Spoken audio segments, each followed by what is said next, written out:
All right, Keelan and Carla, can you just see my PowerPoint screen now?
everybody. This is the Thursday, September 10th, 2020 afternoon session of the Portland City Council. Carla, good afternoon. Could you please call the roll? Good afternoon, Mayor. Hardesty. Here. I'm sorry, Hardesty. Commissioner, you're on mute. I didn't hear your. Oh, I did say here, but then I went on mute. Sorry. Okay, thank you. Udaley. Commissioner Daly just texted me. She will be here. She's having some troubles logging on, so she'll be with us momentarily. Thank you, Mayor. Fritz. Here. Ryan. Wheeler. Here. And is Commissioner Ryan joining us this afternoon? He is. I was just in a meeting with him, and he is planning on joining us. He may be having some technology issues getting signed up. Okay. Well, He's signing on right now. I can see him at the bottom of the list. Thank you. So I know that when I first started doing this, it took me 10 minutes or more to sign on. So welcome, Commissioner Ryan. Yes, it looks like Dan is now on. Commissioner Ryan, welcome. This is the first meeting with Commissioner Dan Ryan. He was elected in the November election. He is our newest commissioner. Actually, it was August. Oh, you're right. You know what? Thank you very much, Commissioner, for pointing that out. It was a special election. Dan, we couldn't be happier to have you on board. Thank you for your willingness to serve as a member of the Portland City Council. And we're just glad to have you here. Welcome. And hopefully he's not taking lessons from you, Mayor. Oh, there he goes. He did it. Hey. I just got the computer set up and the link. So boom, here I am. You did it. You did it. Done. That's awesome. Well, the city staffers did it. Yeah. So. Good. Well, we're thrilled to have you here, and it's been a long time coming. So thank you and welcome aboard. Thank you. I'm grateful to be here. And so we've now called the roll, and we are all present. Under Portland City Code and state law, the City Council is holding this meeting electronically. All members of the council are attending remotely by video and teleconference, and the city has made several avenues available to the public to listen to the audio broadcast of this meeting. The meeting is available to the public on the city's YouTube channel, eGovPDX, and www.portlandoregon.gov/video and Channel 30. The public can also provide written testimony to the council by emailing the council clerk at cctestimony@portlandoregon.gov. The council is taking these steps as a result of the COVID-19 pandemic and the need to limit in-person contact and promote physical distancing.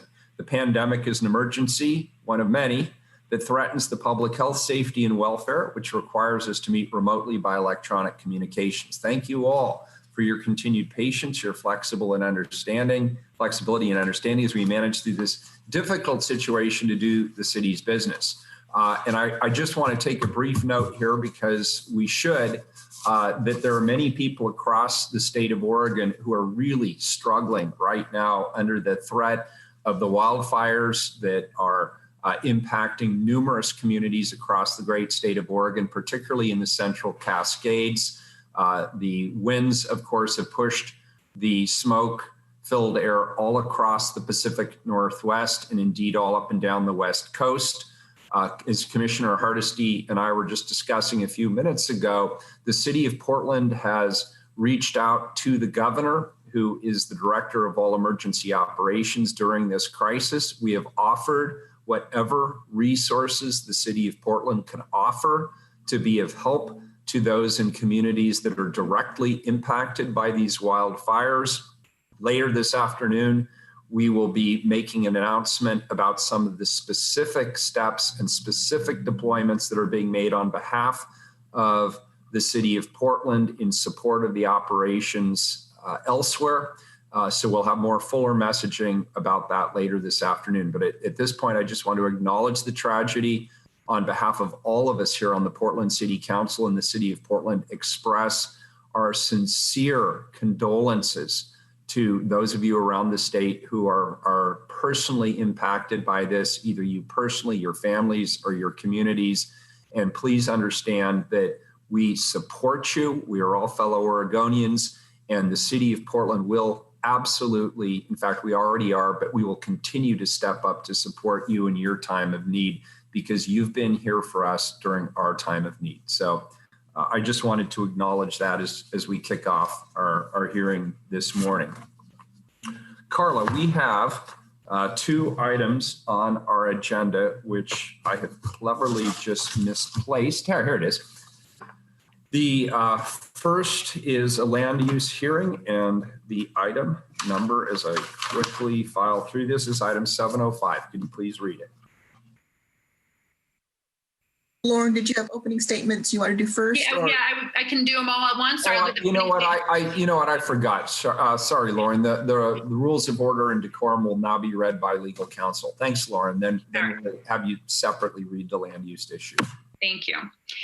To participate in council meetings, you may sign up in advance with the council clerk's office for communications to briefly speak about any subject. You may also sign up for public testimony on resolutions or first readings of ordinances. The published council agenda at portlandoregon.gov/auditor contains information about how and when you may sign up for testimony while the council is holding electronic meetings. Your testimony should address the matter being considered at the time. When testifying, please state your name for the record. Your address is not necessary.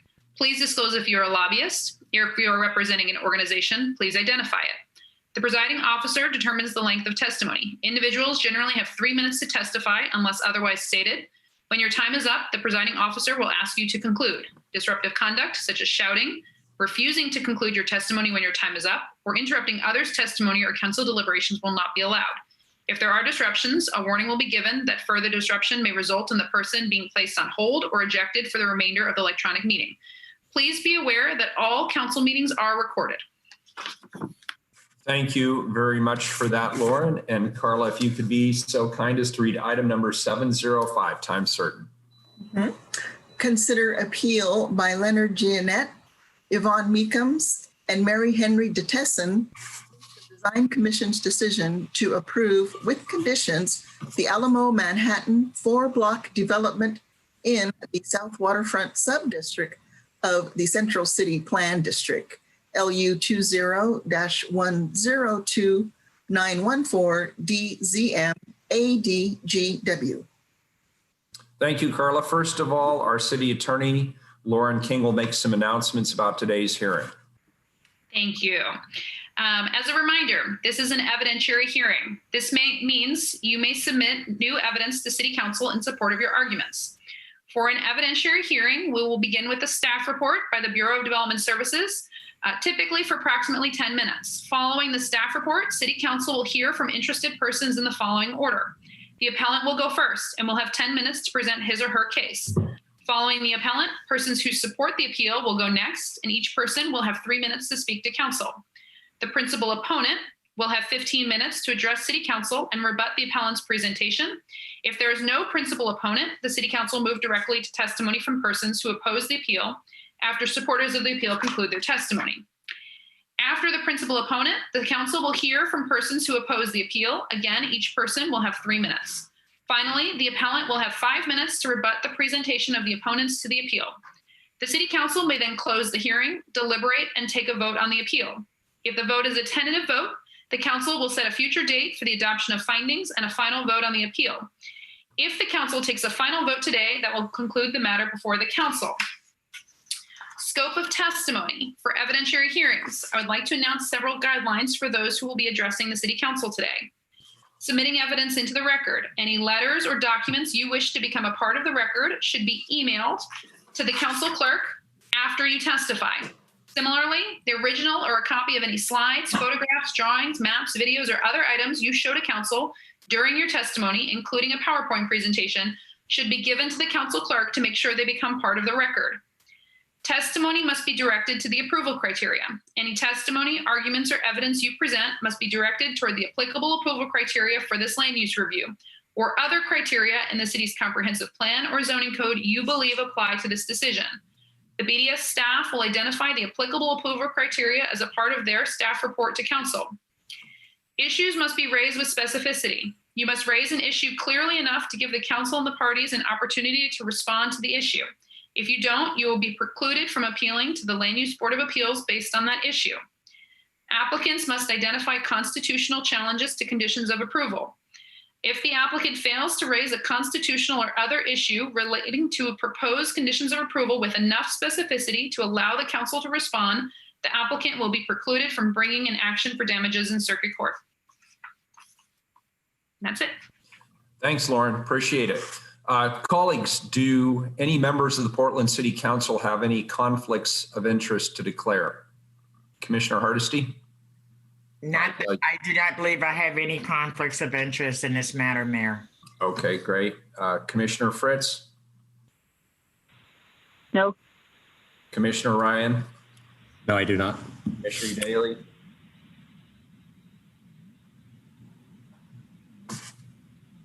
Commissioner Daly, are you there? Did we lose Commissioner Daly? She was having some problems earlier.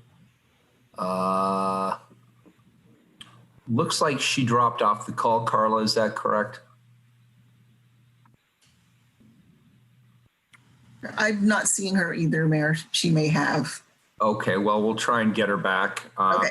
And in the meanwhile, I also have no conflicts of interest to declare. So at this point, no members of the council have any conflicts to declare. Do any members of the council have ex parte contacts to declare or information gathered outside of this hearing that they'd like to share? Commissioner Fritz. Thank you, Mayor. I received an email from Jeannie Gaelic regarding the Greenway. I forwarded it to the planner and the council clerk for inclusion in the record.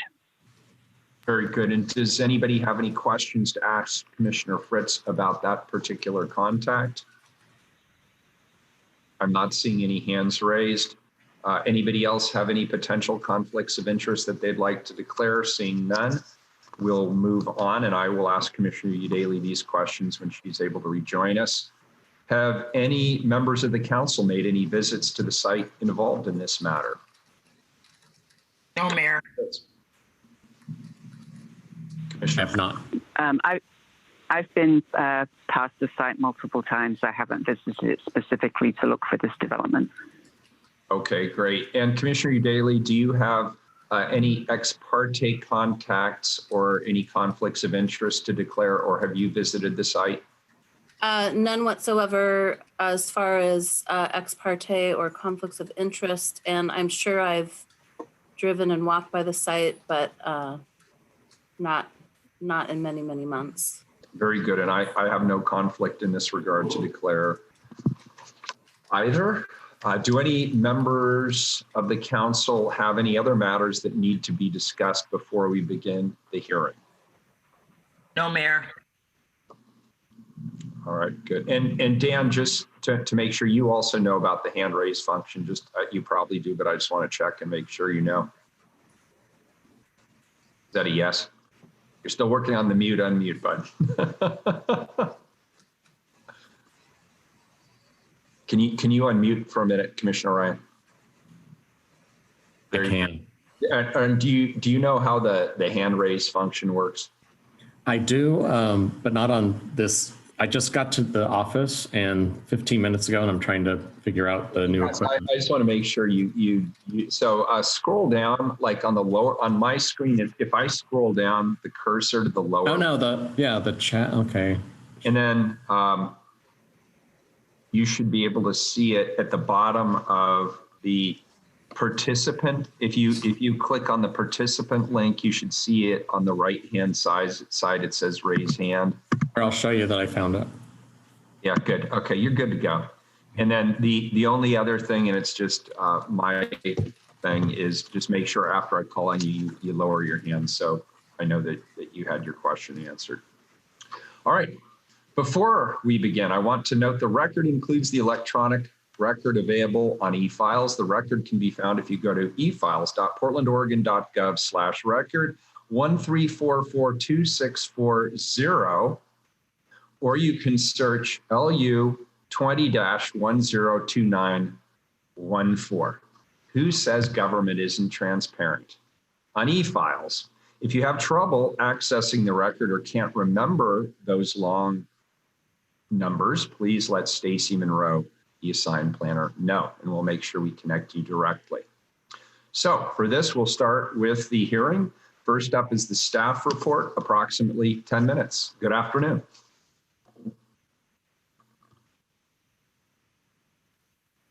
Stacy, you're muted.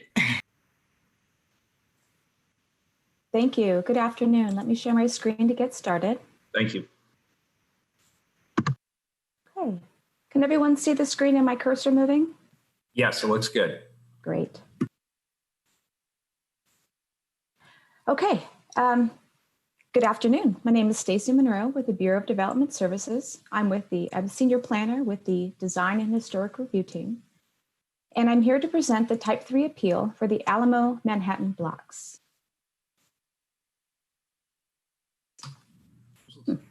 One second here.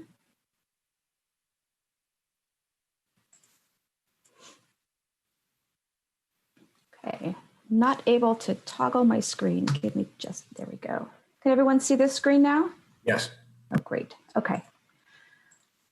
Okay, so I am going to ask for just a few extra minutes over 10, probably about 13 minutes for my presentation. As you can see from this image, it's a rather large site with a number of elements. So I will be brief, but I also want to be thorough.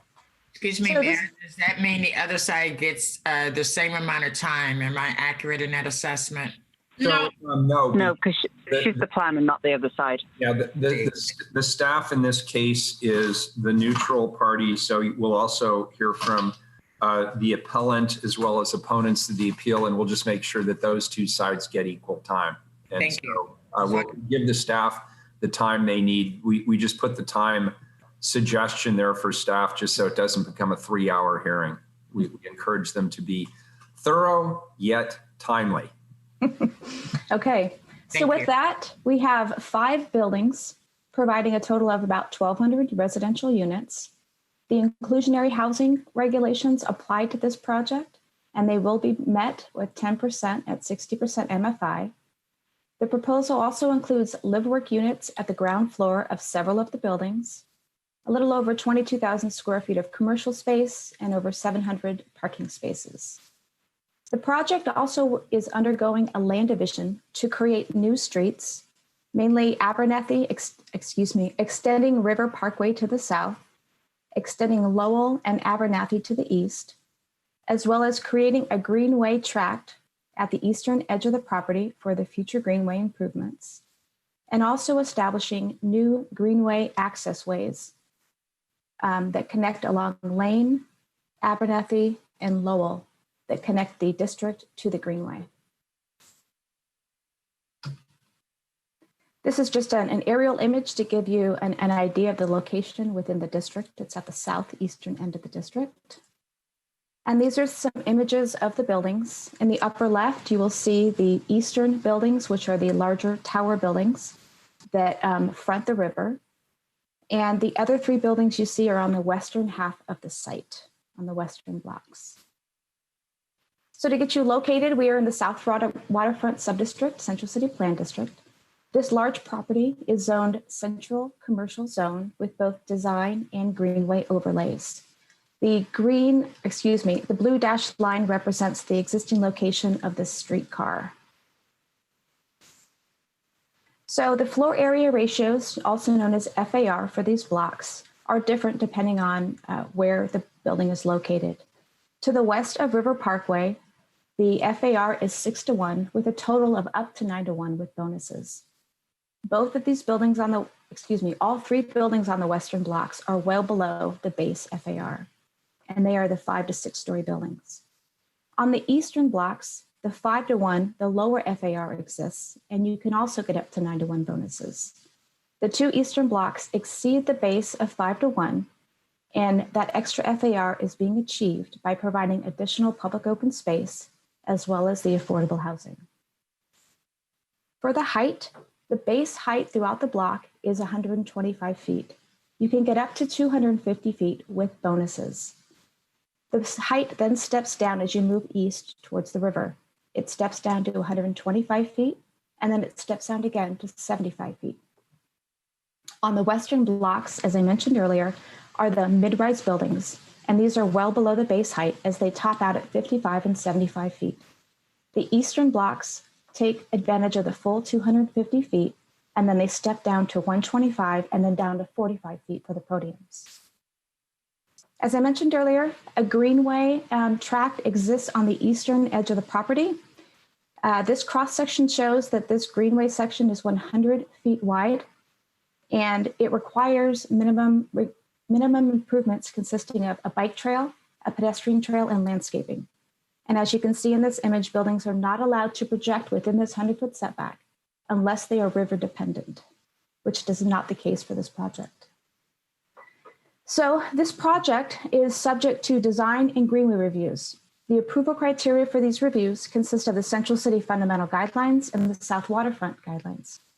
The greenway review component for the elements specifically within this greenway tract are the South Waterfront Greenway Design Guidelines and Section 33-851-300 of the zoning code. The proposal also includes modifications and adjustments to deviate from development standards of the zoning code. Those specifically are to allow tandem stacked parking spaces and to reduce the width between the bicycle parking to allow more efficient bicycle spaces. There was also an adjustment request to allow vehicles to access all 4 buildings off of River Parkway. And all of these modifications and adjustments were supported and approved by staff and the Design Commission. As I mentioned, this is a type 3 land use review procedure. This image here shows the overall process. Right now, the red arrow indicates where we were at in this process. We are at the end of the process in the appeal period. There has been comments and public reviews, public notices, as well as the staff recommendation, and several hearings before the Design Commission, as well as the decision. So some project history. This project has taken advantage of 2 early assistance meetings with the Design Commission back in 2019 in order to get some early feedback on how the concept was meeting the approval criteria.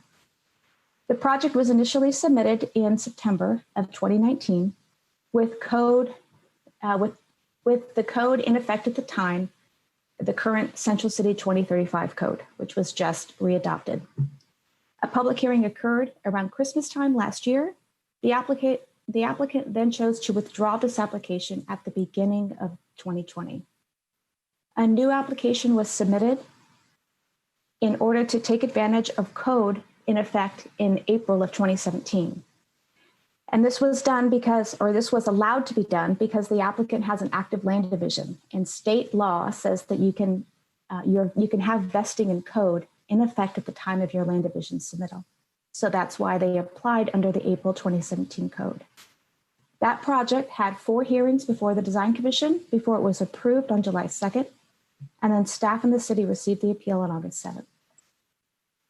So over the course of the 1.5 to 2 years of this project, the focus of the Design Commission in both the early assistance meetings as well as the design review hearings has been really to focus on the quality of the public open spaces that occur through the site and along the eastern edge of the site in the greenway, to ensure that the ground floors were active in order to support and enhance the public realm. And there was a lot of work to simplify the design and the materials to create strong, coherent buildings that really complemented the straightforward buildings that make up the district. There was also a lot of focus on the treatment and the edge along the greenway to ensure that the project eroded along the greenway both vertically and horizontally. Over the course of the land use review, there was a lot of public interest and participation. Staff received 42 comments and public testimony. The majority of those were in opposition, 5 were in support. The opposition consisted of concerns with the location and character of the towers, impacting views through the district, proximity of buildings to the greenway, lack of building erosion along the greenway, the quality of the open spaces, the loss of eco roof and bird safe glazing, light, parking, and traffic impacts.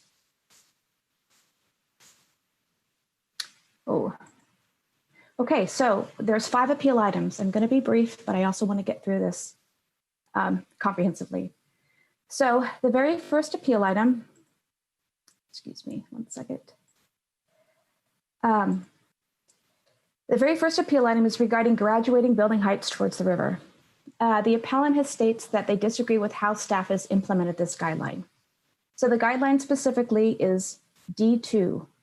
D2 of the Central City Fundamental Guidelines is an area-specific guideline. It includes 4 statements that support the character of South Waterfront. One of these 4 is to graduate building heights from the western boundary down to the waterfront. It's to ensure that the district overall achieves a step down to the river by construction of projects consistent with the allowed zoning heights. And as you can see in this image here, you can see that the zoning heights reduce as you move from west end of the district towards the river. So they go from 250 west of Bond, they step down to 125, they step down to 1, and then they step down to 75 feet.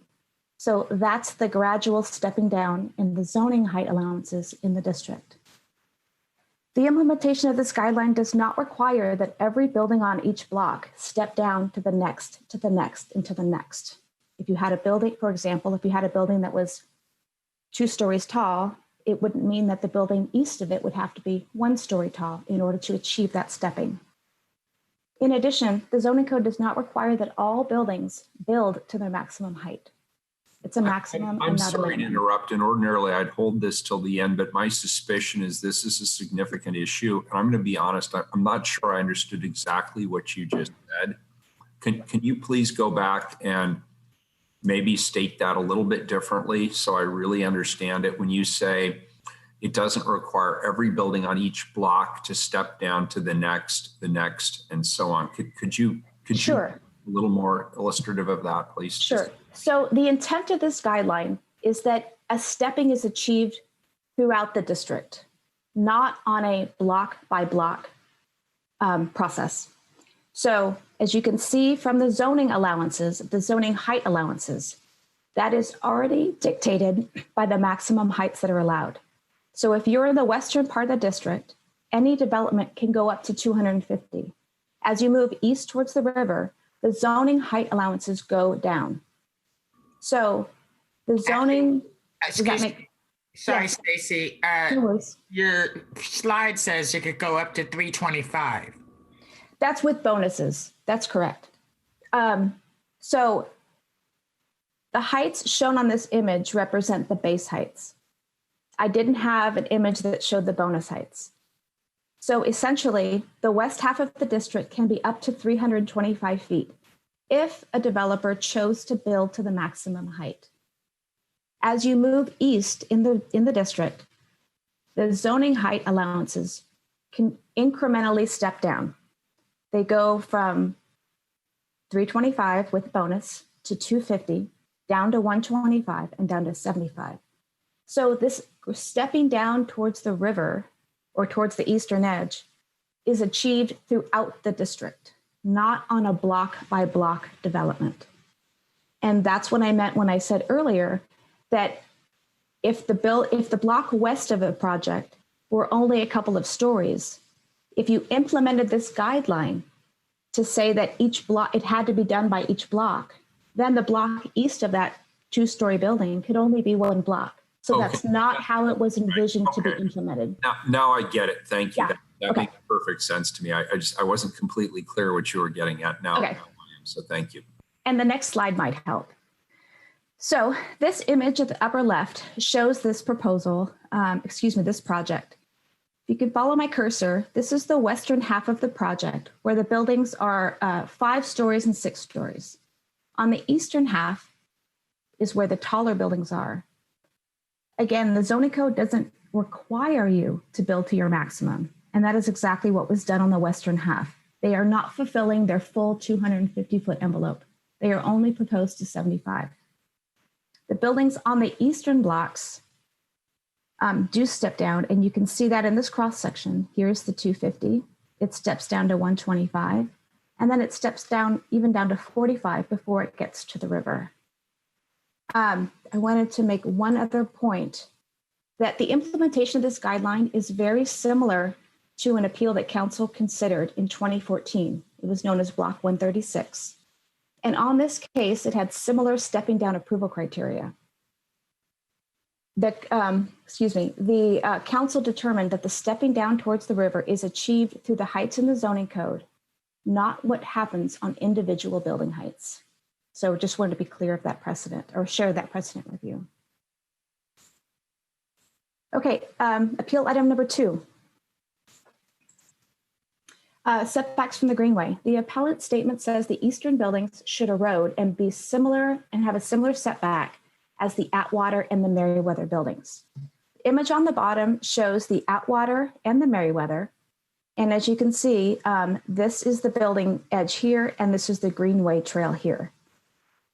So what staff wanted to clarify was that in this cross section, as we saw earlier, there are no required setbacks for the buildings from the greenway.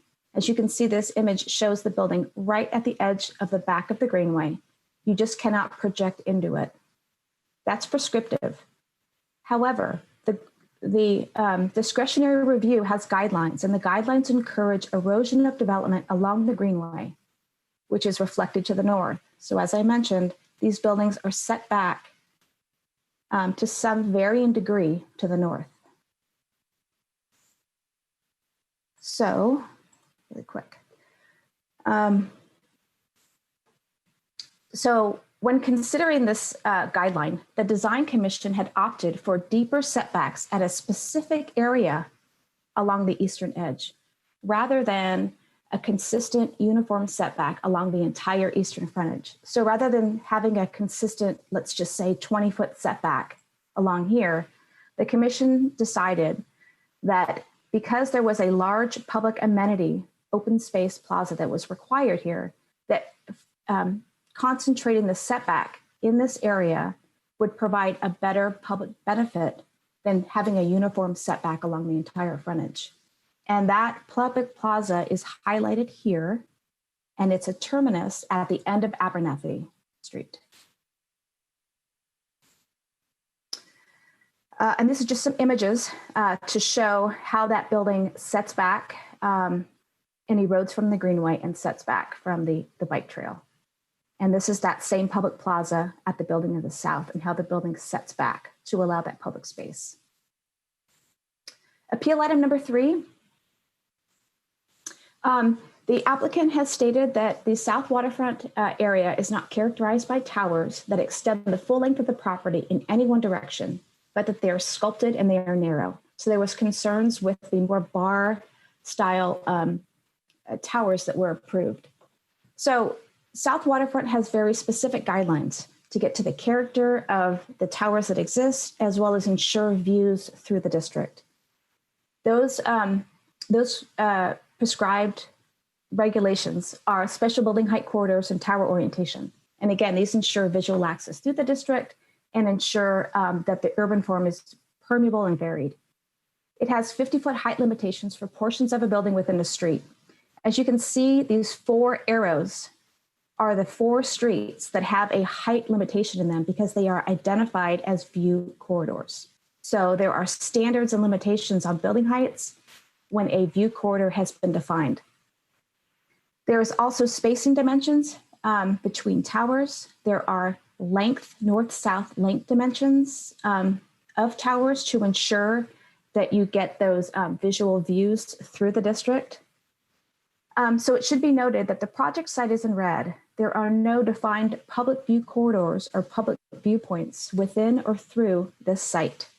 And the project is meeting the north-south dimensions of the 125 feet. This is an image here of the towers. This is the north tower. Again, the limitation is 125 feet. This tower is only 64 feet in dimension. The southern tower is longer, but it still meets that 125-foot maximum. As far as the form, the long east-west bar form, rather than these more oval or oblong tower shapes, are also evident in the district. As you can see on the Riva here, there is a bar tower, and it's also evident in the OHSU buildings to the north. The L-shaped tower here, the Design Commission found that it contributed to the varied forms in the district, similar to how these forms, the ovals and the circles, created those varied forms. And the commission also determined that the southern tower, with its glass-clad facades and balconies, and the way that it steps down to the river further articulated and complemented the terraced and sculpted towers within the district. Appeal item number 4, I'll be brief on this, but is no longer a relevant appeal item. And the reason being is because within the staff report and final findings, staff included the statewide planning goals as approval criteria. Staff then realized more recently that these goals and these approval criteria do not apply to this project. And the reason being is the statewide planning goals are only approval criteria for unacknowledged code. Since the project withdrew and resubmitted to take advantage of acknowledged code that was in effect in April of 2017, meaning not Central City 2035 code, the statewide planning goals, specifically transportation approval criteria, do not apply to this project. And then just really briefly, that the zoning code prescribes the maximum number of parking spaces. This project is well below the maximum number of parking spaces. There is no minimum parking spaces required. And since the project meets the code requirements, there is no discretion to discuss the number of spaces provided. And transportation or PBOT does not evaluate projects on a project by project basis when there's no relevant approval criteria, such as the case for this project. They only do that with the transportation systems plan, which was recently updated with the Central City 2035, when they look at the future potential development for an area. So the last item is the quality of the greenway improvements. Almost done. The applicant has, or the appellant, excuse me, has says that the proposal fails to demonstrate how the design will better provide the greenway qualities of the standards. So when it comes to the greenway improvements, there's kind of 3 tiers. Tier 1 is very basic and it's prescribed. So you provide a bike trail, a pedestrian trail, and landscaping, and you get a permit. There's no discretion, there's no review, it's very prescribed. Tier 2, you either can't meet those specific standards or you don't want to, and you're in a discretionary review, which is the greenway review. This requires an enhanced design. It's above and beyond a trail and landscaping, and there's approval criteria you have to meet. The 3rd tier is kind of the highest bar, and it's really saying you need to match or complement the adopted Greenway Development Plan that was adopted back in 2004. If you take this route, which is optional, you can work with the city on a development agreement to get financial assistance to build that elevated design that the city adopted and was envisioning for the area. And you can also get flexibility on the timing. The applicant has opted to do Tier 2, and that's what was reviewed and approved by the Design Commission. So, So in addition to the trails and the landscaping, the design that was approved includes additional elements for an elevated design, which include removing some wooden pilings and piers from the river that are dangerous, laying back the riverbank and stabilizing it, providing a public overlook, which is this element here, to be consistent with the other overlooks that occur in the central reach to the north, placing large woody debris and other stuff to enhance the shallow water habitat, providing much more diverse, large, and more trees than required by the code, providing benches for respite along the paths, and providing a grass area near the public open space for additional recreation. Staff and the applicant worked with the Parks Bureau, specifically Brett Horner, as this concept evolved and as the details were designed. And Parks supports this design, acknowledges that it exceeds the minimum code requirements, and it complements the central reach to the north. So the alternatives before council today are to deny the appeal and uphold Design Commission's decision, to deny the appeal but modify Design Commission's decision, and instruct the applicant to come back to revise the design for a future date, or to grant the appeal and overturn the Design Commission's decision. In this case, the project would be denied. And I'm available for questions. I also want to note that Bob Haley with Transportation and PBOT is also here, as well as Brett Horner, for any questions you may have on transportation or park issues. Very good. Thank you, Commissioner Fritz. Thank you, Mayor, and thank you for the very thorough presentation and the photographs. That was, or the pictures. That was really helpful. I just have a small question about the modification for bicycle parking. Mhm. If they don't get the modification and have to do the 2-foot wide bicycle spaces rather than 18 inches, do they still have enough required bicycle parking? They would not, but I believe they could probably make changes to the interior program in order to meet that requirement. Thank you. Sure. Very good. Any further questions at this particular juncture? Seeing none. Oh, wait, here comes one. Commissioner Hardesty. Thank you, Mayor. I was a little slow on the trigger there. No worries. My question has to do with the parking. In other parts of the city, we actually require significantly less parking. Do we have different parking regulations for the waterfront or downtown than we do for other parts of the city? We actually do. And the current parking requirements for South Waterfront are lower than the ones that this project is subject to. And the reason being is this project is being processed under the code adopted in April 2017, before Central City 2035 reduced the maximum parking requirements. So I believe the maximum parking requirements in South Waterfront are now 1.4 per unit rather than 1.7. PBOT would be a really good resource to answer that question in terms of why South Waterfront is higher than other parts of the city. Because it doesn't make sense to me that someone living at the waterfront would have more access to more cars than someone that says lives in inner southeast, right? So maybe Right.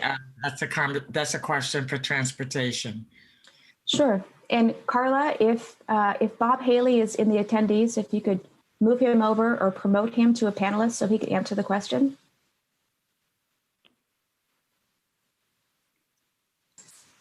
This is Bob Haley with PBOT. Can you hear me? Yes. Yes, we can. Yes. Well, good afternoon, Council. I'm a senior planner in PBOT's development review, which looks at the design reviews and conditional use. So I wasn't directly involved in the 2035 negotiations, but I know that was a sticking point for, it was curious why South Waterfront had a higher parking ratio or allowance than other parts of the city. And I believe it all came down to, if I want to be honest, just kind of lobbying from some of the major players that were in South Waterfront that felt that there was going to be a need for those higher ratios for the immediate future. Thank you for that. My last question is, does the city council have the authority to recommend changes to that would be consistent with what we're requiring in other parts of the city?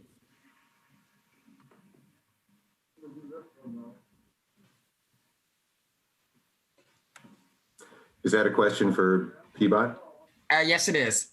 I believe the council has the authority to request Bureau of Planning and Sustainability to come back with a code change that would lower the maximum parking ratios within any place within the city.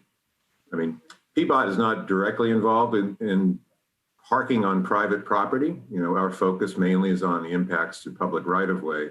So those regulations are all within Title 33, which really falls under the purview of BDS and Bureau of Planning and Sustainability. I just want to clarify for Commissioner Hardesty, the council can absolutely tell BPS and PBOT to change the code, but that would be separate from today's decision. Today's decision has to apply the adopted code that's applicable to this project. Thank you. That's helpful. That just was a stark change. That just stood out to me more than just about anything else that was said. And it doesn't make sense to me. But hey, maybe that's just me. Thank you. Okay. Commissioner Fritz.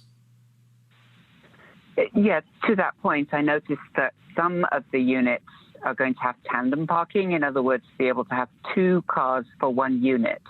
That is a modification that we could deny, right? That is correct. Yeah, it doesn't make sense to me that if you're having, obviously the applicant can address this, but if if there's not enough parking for one space per unit, why some units would get 2 and others would get none. And as Commissioner Hardesty just pointed out, why would we encourage people with 2 cars to live in South Waterfront? So I'll ask that to the applicant. Thank you. Okay. Thank you. Great. Next up is the appellant. You have 10 minutes. Thank you. Honorable Mayor and Commissioners, my name is Carrie Richter, and I am an attorney representing Yvonne Meekums, Leonard Genet, and Mary Henry de Tesson, and I am trying to share my screen, and I don't know if you can see it. Yep, we can see it. Carrie. Okay, thank you. My clients are all long-term residents of towers in the South Waterfront. And before I get into the meat of my presentation, I just want to point out a little helpful background. In 2017, the Design Commission approved a request for a 7-story development occupying the subject 4 block area. You can see an image of it here. The approval provided a wider greenway enhancement, physical access to the water, and this design was struck upon in collaboration and direct communication with neighboring residents. The South Waterfront neighbors first learned that this 2017 approved proposal wasn't going to be built in the fall of 2019 when this application was filed. At no time did this applicant reach out to the tower owners to discuss their proposal. It was the appellants who in January of 2020 reached out to the applicants proposing an alternative design. And this alternative design was to locate the towers to the inland blocks. I'll point that out on the next slide, but the result would mean that the applicant's density goals could still be achieved while resolving the appellant's concerns. The only explanation offered for rejecting this alternative was lost profit. The units a block away from the river are not as profitable as units abutting the river. Appellants took every opportunity to raise their concerns during the hearings before the Design Commission, and yet the Design Commission and the applicant refused to address this alternative design and give it any serious consideration. And it's this perceived lack of cooperation and collaboration with regard to the design that has led to a lot of the concerns in this appeal. Moving to the merits of this request, the design guidelines controlling this review, as Ms. Monroe pointed out, include a number of South Waterfront specific standards. The background explanation for these specific standards provides, quote, this part of the central city possesses unique opportunities for visual and physical connections to the water that are not available elsewhere. And the thrust of the appellant's case is that this application and the Design Commission's approval did not adequately provide visual and physical connections to the river. Guideline D2 ensures maximizing the visual connection. Quote, graduate building heights from the western boundary down to the waterfront. An example of this is illustrated in the parcel directly to the north of the subject site. It shows the Ardea, a tower to the west, with the Osprey, a 6-story tower along the river.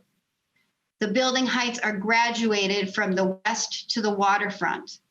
The result of this is to give the greatest number of units visual access to the water.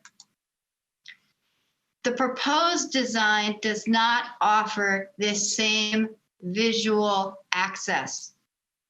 The blocks abutting the riverfront fully block all visual access to the river for the 5- and 6-story structures on blocks 42 and 45 behind. This is not what it means to graduate building heights from west to east. The city staff mentioned today, the Design Commission findings indicate that the base and bonus building heights serve to satisfy this standard. This is wrong because the Design Commission has an obligation to reduce heights if necessary to achieve compliance with the guidelines. It is not enough to simply comply with the base and bonus heights. It will not achieve this required setback. And Ms. Monroe said that the stepping will be achieved throughout the district overall, but it won't be, as evidenced by this particular application. The Design Commission findings also state that context must dictate how this height reduction is to be applied. If that is true, the context here shows that this particular application, unlike other applicants perhaps, has 4 lots to work with. They have some inland lots and they have some riverfront lots. They have the opportunity to rejigger the design to maximize the view of the river for everybody in their development, not just those in the towers. And there is precedent for this step and down approach with the Ardee and Osprey directly to the north. The context suggests that requiring a meaning step down offered a unique opportunity to maximize the view access to future residents for this particular application.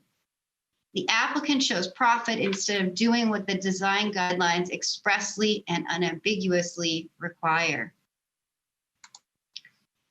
The guidelines go on to require that new development enhance and complement the character and context of the area.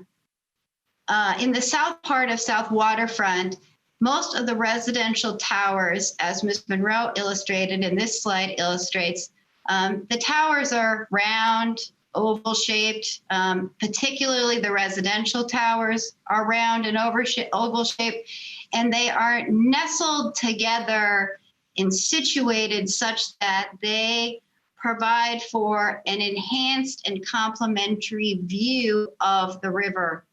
And although there is some blockage, I'm sure, they all work to sort of work around each other to maximize views for everyone. They're sensitively sited. And the bar towers that Ms. Monroe illustrated are 1, not residential, the OHSU buildings, and 2, they're located on the far north side or the west side of the district, indicating that they won't have the same impact on the area character. Again, this all-important access to the river that will be compromised with this development. Guideline C1 carries forward the same theme. It requires that new development size and place new buildings to protect existing views and view corridors. The Design Commission, in fact, recognized a view corridor along River Parkway. Many towers do not extend in the full east-west direction. It is not true that compliance with this standard is satisfied merely by relying on the prescriptive building tower widths that Ms. Monroe referenced. If that were true, if the prescriptive standards controlled, and just like the building height controls, we wouldn't need these additional guidelines that are specific in South Waterfront. We wouldn't need them. And so it is unreasonable to think that these are superfluous. They have to have some meaning. And when there is potential to protect views of the river, when everything in South Waterfront is directed to maximizing the river experience, we need to ensure that that results. The guideline does not state that it applies just to significant overlay adopted view corridors. And it would be reasonable to interpret this guideline as the Design Commission did initially to protect existing and future views of the river. Moving quickly now to the issues of the parkway. Bank stabilization, as Ms. Monroe pointed out, is the minimum that is required, but it is also required that the applicant do more. And one of the things that Guideline 5 and Guideline 3 talk about is providing direct human access. This applicant did not provide any direct human access to the river from this development. If you take a look at the guideline, they talk about at the far left of of this slide, it shows a cement pad. And I don't know what that was historically, but it's been there.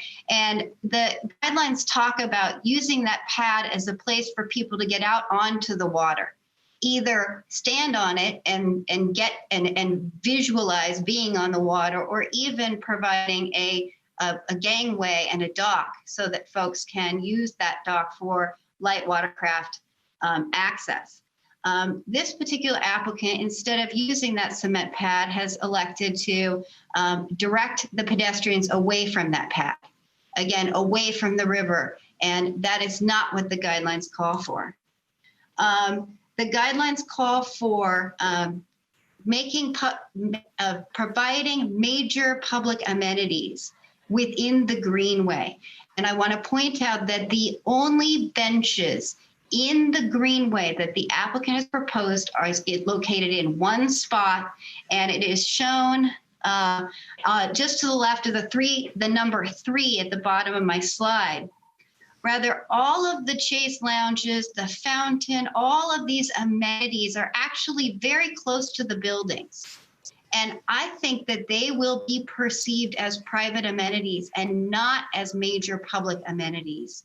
If you look at the guidelines where they show Chase lounges on the High Line, for example, in the right-hand picture, they abut the walkway. They are directly available for the public to sit and watch the traffic go by. That is not what this design proposes. And it's not what the Design Commission approved. The same is true with the top left-hand picture, where the elevated patio on the far south building is elevated and enclosed, suggesting that it's private and not public. Finally, I want to talk a little bit about the construction of Bond Street. As it stands right now, there is I can't see my cursor, but between Whitaker and Porter, where the Tillicum Crossing comes across, there is a missing improvement of Bond Street. And my understanding is that urban renewal funds are available to complete Bond Street. Bond Street is the critical second artery getting traffic into and out of South Waterfront. Right now, Moody is the only way in and out. So it is critical that Bond Street Bond Avenue be improved before this development comes online. In conclusion, I'd just like to point out that the Design Commission guidelines require design that maximizes the visual and physical connection to the river. The Design Commission erred in failing to require this applied effort. Please uphold this appeal and deny this application. I'd be happy to answer any questions or reserve my remaining time for rebuttal. Thank you. Thank you. Colleagues, any questions? Very good. So first up then, we will have, and of course there might be questions further on in the hearing. First up, we will have supporters of the appeal. In other words, if you support what you just heard, for those or any other reasons related to the record, supporters of the appeal, you have 3 minutes each. Carla, how many people do we have signed up as supporters of the appeal? I show 3 people are supporting, Mayor, and Ms. Richter went over by 2 minutes and 44 seconds. All right, we will give the opponents of the appeal the principal opponent that additional time should they require it, just so we keep everything good. So first of the supporters, please. I have Michael Sandler. Welcome, Michael. Unmute. Hello, can you hear me? Yep, loud and clear. And can I share my screen for a slideshow? Is that acceptable? Carla, is there any reason why we would not allow that? I don't know if we knew that in advance, but unless Lauren has another opinion, but I think we'll need to promote him to a panelist. Is that correct, Keelan? That's correct. Lauren, is that okay? That's fine, as long as we give all parties the opportunity to do so. Okay, so Okay, I'm promoting Michael now to a panelist. Well, be careful, Michael. If you get promoted anymore, you'll find yourself on the city council. There we go. Okay. I believe you can see my slideshow now. Yep, looks good. You're good. Okay. Hello. My name is Michael Samler. I was born in Portland and grew up at the base of Mount Hood. I now live in a John Ross Tower condo on the 21st floor looking south. My wife and I qualified for a first-time homebuyer loan in late 2019, and we started looking in January. I was pretty set on buying a house, but the amount of light in this area really set this place apart for us. I am an artist, and having so much natural light made the purchase of this condo easy, not only for our health, but for good art. I have my drafting table against the window. I researched before buying and found what I thought was the current South Waterfront design guidelines that stated buildings would step down towards the river and buildings closest to the water would be no taller than 7 stories. I have a great respect for the waterfront parks and pathways. I am not sure how the new buildings will allow any light for the park along the river in the evening. I also have some concerns about light entering the neighborhood. I drew this first image from Elizabeth Carruthers Park. The space between the existing buildings will be blocked, taking all the direct morning sunlight from this area. Here are a few more images I drew up showing my concerns with the new development direction. Many residents will lose a lot of light. I am not sure how this embellishes or enhances our neighborhood. We have gorgeous walkways, parks, and waterworks. The more neighbors I meet on the waterfront park, the more I realize how much of an asset the well-lit design guidelines for the South Waterfront had been. My disappointment is deep, and I wonder how this new development reflects Portland values as well. Thank you for your time. Thank you. And that qualifies as one of the most creative presentations we've had in a long time. I love your sketches. Thank you for sharing. Thank you. Next individual, please, Carla. is Corleen Kraft. Courtney, are you with us? Corleen. Oh, Corleen. There, now you can hear me? Yep, you're good to go, Corleen. Okay. Thank you for the opportunity, Mayor and Commissioners. I real estate broker for many, many years. And when this project was first proposed, it was, the master plan was very well thought out. And I watched it with interest because the view corridors were, my understanding, were to preserve the views, not just for the residents of the South Waterfront, but for residents of the West Hills that immediately that immediately to the west of it. This new proposal with these two towers that are so close together does not seem to meet the criteria for the step down, and the little step downs that the illustrations show on the side don't seem to me to be meeting the criteria or the intent of the criteria to preserve the view corridors. Also, the two gigantic towers on the river bank will look like monoliths, and they will significantly impact the light and the air that is currently available.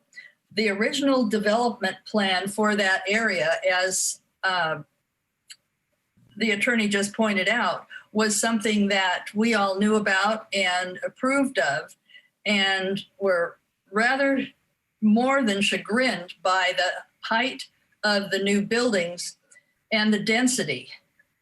One of the problems that we have here is we're just on this little island of land, and the traffic situation and the parking situation is already drastic.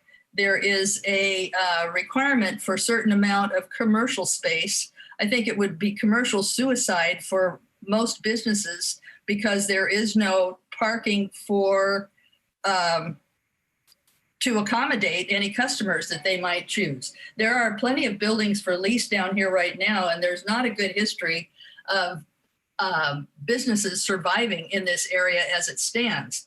I realize that people may be opposed to having cars I mean, that the city council in the city of Portland, but in fact, people do have cars. And unless I'm not following this correctly, I think that in answer to Commissioner Hardesty's concern, it seems to me that the proposal is actually less than the allowed maximum per unit per car. I could be mistaken about that. Another question that concerns me is, again, we are sort of landlocked here. We have exactly one southbound exit out of here, and that is past the ICE building. And we all know what goes on from time to time at the ICE building. There are only 3 exits up to Macadam that can go northbound, and Moody goes northbound only 2 ways only in its northern section. So That's 3 minutes. Okay, thank you. Thank you. We appreciate your participation today. And Carla, you said there's one more individual. Is that correct? Correct. Carl Polsky. Welcome, Carl.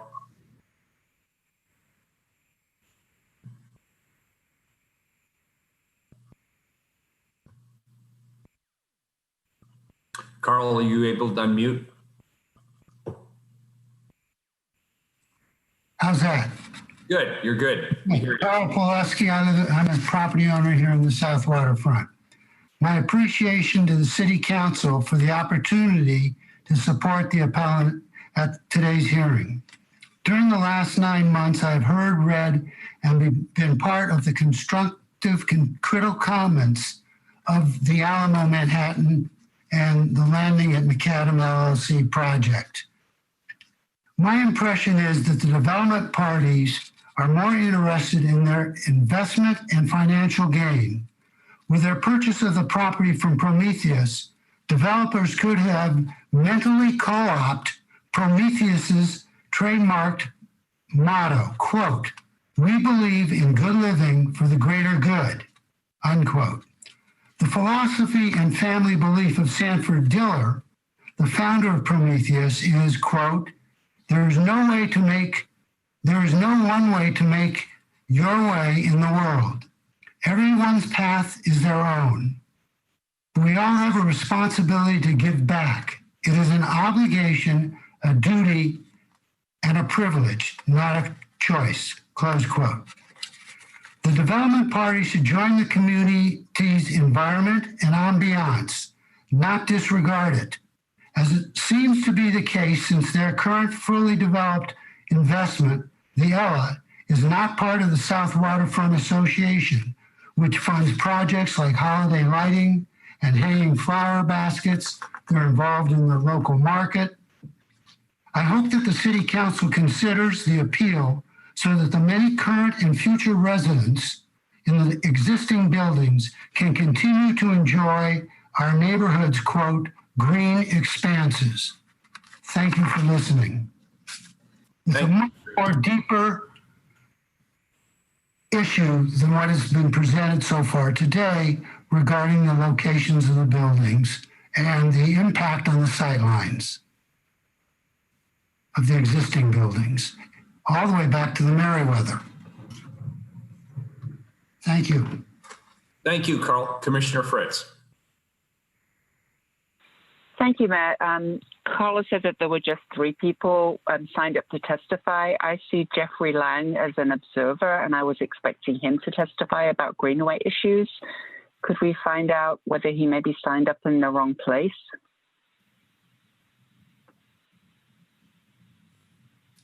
He signed up selecting oppose, so. Oh. Hello. I believe he's opposed to the development, so he's actually supporting the appeal. So once again, like we had in a previous situation, Mayor, if you could maybe ask observers if anybody else wanted to speak in support of the appeal, I think that would be helpful. Yeah, good. And Carla, we're working on the language for the sign-up sheets on these as well, correct?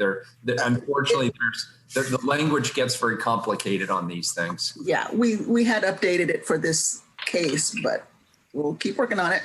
Okay, very good. If there's, it sounds like there's at least one other person who would like to testify on this side of the issue. Is that correct? It's like Mr. Lang, Was this your? Absolutely.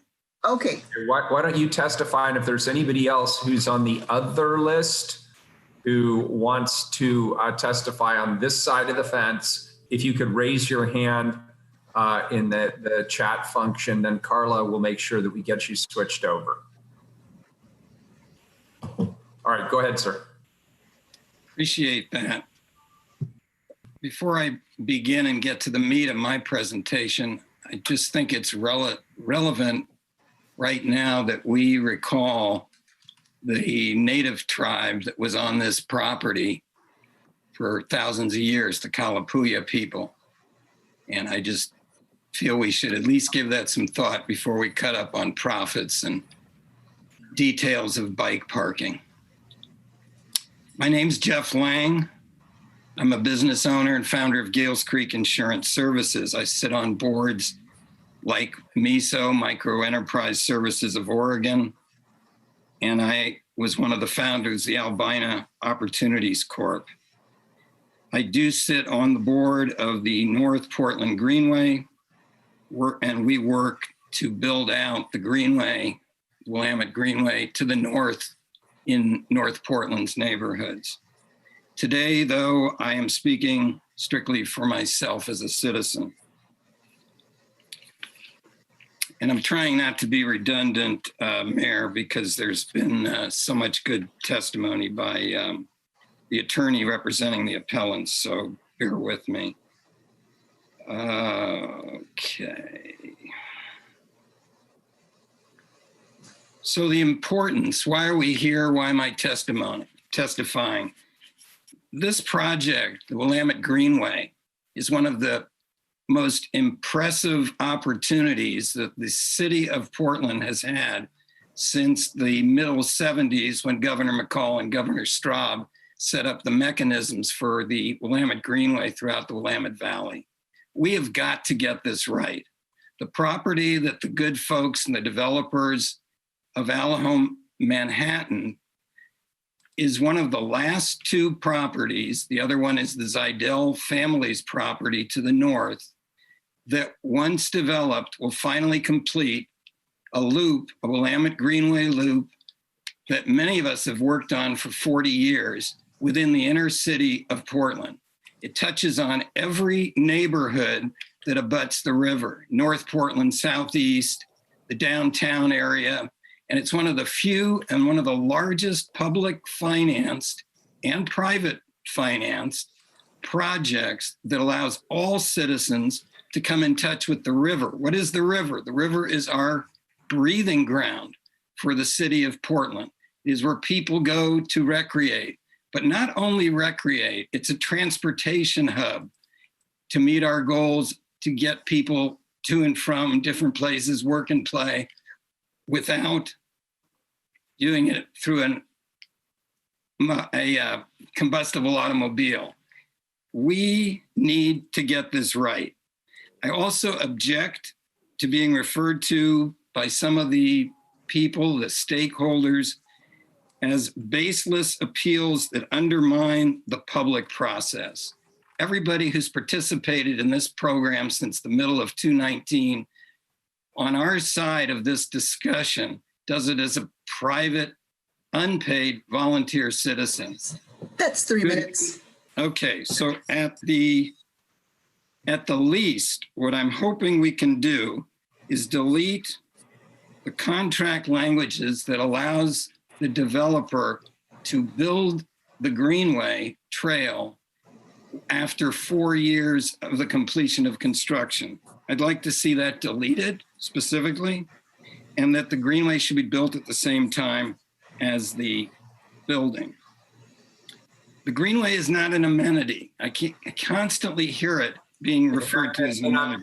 I'm sorry to cut you off because this is good, but I have to be fair to everybody to have the same amount of time. But I suspect Commissioner Fritz wants to ask you a follow-up question. Commissioner Fritz. Sorry, Mayor. No problem. Thank you. We actually appreciate you being here. Thank you. Commissioner Fritz. Thank you, Mayor. And Jeffrey, I'm actually the most concerned about the Greenway issues So with the mayor's indulgement, I'd like to invite you to talk a little bit more about that. I appreciated the historical context because I think, the Greenway is a hugely significant regional facility that has multiple purposes. And I appreciate that you took some time for that. I would also appreciate it if you could point out some of the things in the documentation that's been sent to us and that's in the record, specifically regarding the construction of the Greenway. So, Commissioner, I'll just go through the remainder of my points then, if that's okay with you, unless there's something specific you'd like me to elaborate on. If you could, particularly, since as I mentioned, it was an so-called ex parte contact, I think it would be helpful for everybody if you put the issues on the record. So yes, please continue your presentation, and then I may have further questions. Okay. So we've got inclusion and exclusion. As I've said earlier, the Greenway is open for everyone. We've got piers in different parts of the city on the Esplanade where people can go fishing, dock a boat. The impression that this development gives me and others is that it's one of exclusion. It doesn't invite the bike rider, the walker, someone especially with a wheelchair to wander in to the plaza. I love the plaza. I wish we had more plazas similar to in Italy and Germany. But we need the Greenway to look inviting. The height issue has been spoken to, but I would just remind you that in the 90s under Mayor Katz, we took city dollars to send every planner up to the city of Vancouver to the north. Every one of those planners came back and said, boy, that is just so cool what they've done there. Density, putting people in towers in the middle of the island, and a footprint walking down for a human scale along the river. That's not what this project does. So in terms of the Greenway, the city has done a great job with what's already built along the river coming out of the Zidell property along the river. But we need to be consistent. I believe we have an average of 150 feet south of the Zidell family property. We need to take every possible advantage of building 150 feet. If you look with your eye down the river from a kayak, or if you're walking or riding a bike, what's pleasing to the eye is a consistent design model. You think of the Embarcadero in San Francisco, same size, same amenities. Or you look in South America where they've built so many molocones along rivers and bays. They're consistent. It gives one a feeling of escape from the density, yes, but the noise of the city and a line of sight. Very important. Parking's been addressed. I think the last thing, Amanda, is I think some of our newer citizens to the city don't realize what a huge, huge project and opportunity this is for all the citizens of Portland. And at a time when we are so all driven to find light at the end of the tunnel for so many of the abuses that we're all trying to combat, to me, the Greenway is something that can put Portland back on the map as doing something different, doing something innovative, doing something special. So I believe every property needs adjustment, thought, contemplation. And that is why I've done this for 35 years. That's why we fought the Avalon Hotel. We brought that down from 15 to 7. I mean, it's just on and on. And I really appreciate the time to share a little bit with you. Thank you, Jeff. I appreciate your testimony. Thank you. Very good. And Carla, were there other people who indicated, Carla, were there other people who indicated that they would like to testify at this time? I only show one more left, Pam Leeper, and I don't think she's raised her hand to be on this side. Okay. Very good. We'll hold off. Pam can always testify later. We'll assume she's on the other side then. We've opened her mic. It looks like she may have raised her hand. Pam? Okay. Yes. Hi, this is Pam. Hi, Pam. I'm opposing the appeal, so I don't know if I'm ready to, if you're ready for me to speak yet. Yeah, we'll get to the opposing side later, Okay, correct, great. Lauren? Yeah, we'll be there shortly. First of all, the principal opponent gets to speak, and the principal opponent has 15 minutes plus what, Carla, if necessary? Let's see, 2 minutes and 44 seconds. If they need it, there's no requirement. And it looks like Matt is ready to speak. Is that correct? Very good. Can I share my screen, Carla? Yeah, if Carla has it all set up, you're welcome to do so. I think Keelan's got you there. Thanks, Yeah. Keelan. Keelan got it all figured out. Yep, we see it. Okay, great. Good afternoon. I'm Matt Segrist with Alamo Manhattan. I'm here with my colleague Wade Johns and our attorney Dana Krawcheck. We're really excited about this project and looking forward to addressing this appeal. So I'm going to move. Stacy did a good job covering the project overall. So I'm going to move through some of these slides, image slides, quickly. She's gone over the location. It's a pretty significant location in the South Waterfront. So we call it the hole in the neighborhood that we have opportunity to fill. One thing that's very important is there are previous existing entitlements on the property that have been extended for 3 years, and they're not subject to inclusionary housing. So that's there's existing entitlements before ours that don't have the affordable housing. But even with that, we thought we could do better. And we thought there's a housing shortage in the city long term, both the market rate and affordable side. So we thought we had an opportunity to do something better. Alamo Manhattan has been involved in development in Portland since 2003. We've been very involved in the South Waterfront. We've done more multifamily projects in the South Waterfront than any other developer. So we're a big believer in the neighborhood, and we feel like that being stewards of the neighborhood is important to us. Again, I'm not going to go over this slide too much, but some of the big items are, we were really focused. The Design Commission really helped us focus on a vibrant public realm here, which it really drove a lot of our design. The Greenway extension, basically we're trying to match what was done in the north. That's the design. What the city built to the north is phenomenal. So we try to go above and beyond and match that. And then we have a affordable housing component here, which would be on-site affordable housing. And we know that's a major city priority. Some of the images you can see, you've seen these images from Stacy. So you can see the Greenway, the tremendous amount of work that's been put into that. Just going through these quickly. This is one thing that's just of note is one of the key parts of our development is Abernathy Street. And through the mid-rise portion, that is a commercial heavy street.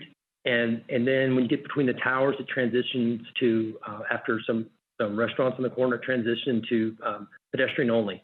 A great promenade to draw people down to the river. And as you can see, coming down the promenade for a public plaza here, and that has that water fountain and a large overlook. We feel like we're trying to draw that traffic down to the middle and bring people to the street, or bring people to the river and to the Greenway. Just some images that, again, Stacy's shown these. This is a makerspace we have on the southeast portion of the site. One of the challenges with the Design Commission was to activate this southeast portion.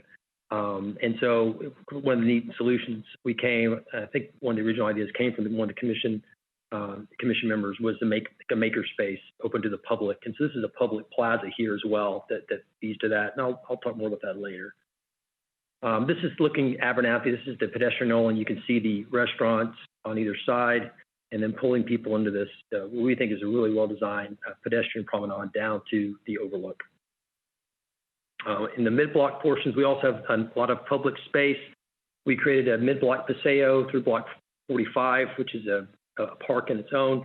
And the image at the end of this, as you can see, this is terminates into a pocket park we have within block 44, another gathering space for the community. Again, a big focus on that public realm. And then also another pocket park we're putting on block 45. Just again, this is between two retail spaces. And the idea again is just that large focus on that the public realm. The overall view of the community. One thing about this project, there's substantial public benefits. We're providing on-site affordable housing, and right now we're planning to meet that with 10% at 60% AMI. The Greenway connection, it's a major neighborhood priority. The neighborhood association has been for a while, and so we think it's exciting for us to be able to fulfill that vision. We're extending the street grid through the South Waterfront and adding utilities along the street.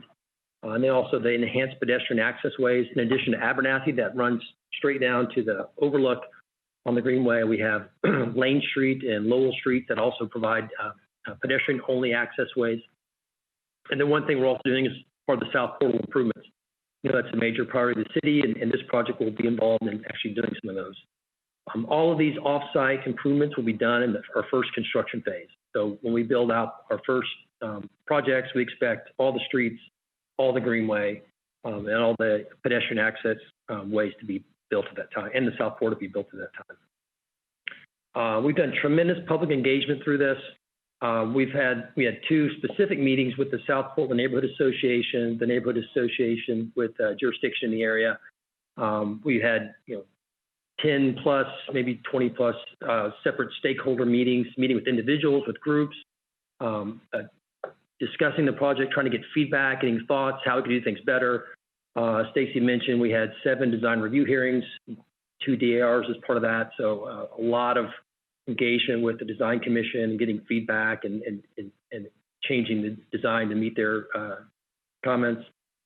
And then many, many meetings with city staff. Again, trying to translate from design commission to how to respond to that. So a lot of time spent with Stacy and her staff.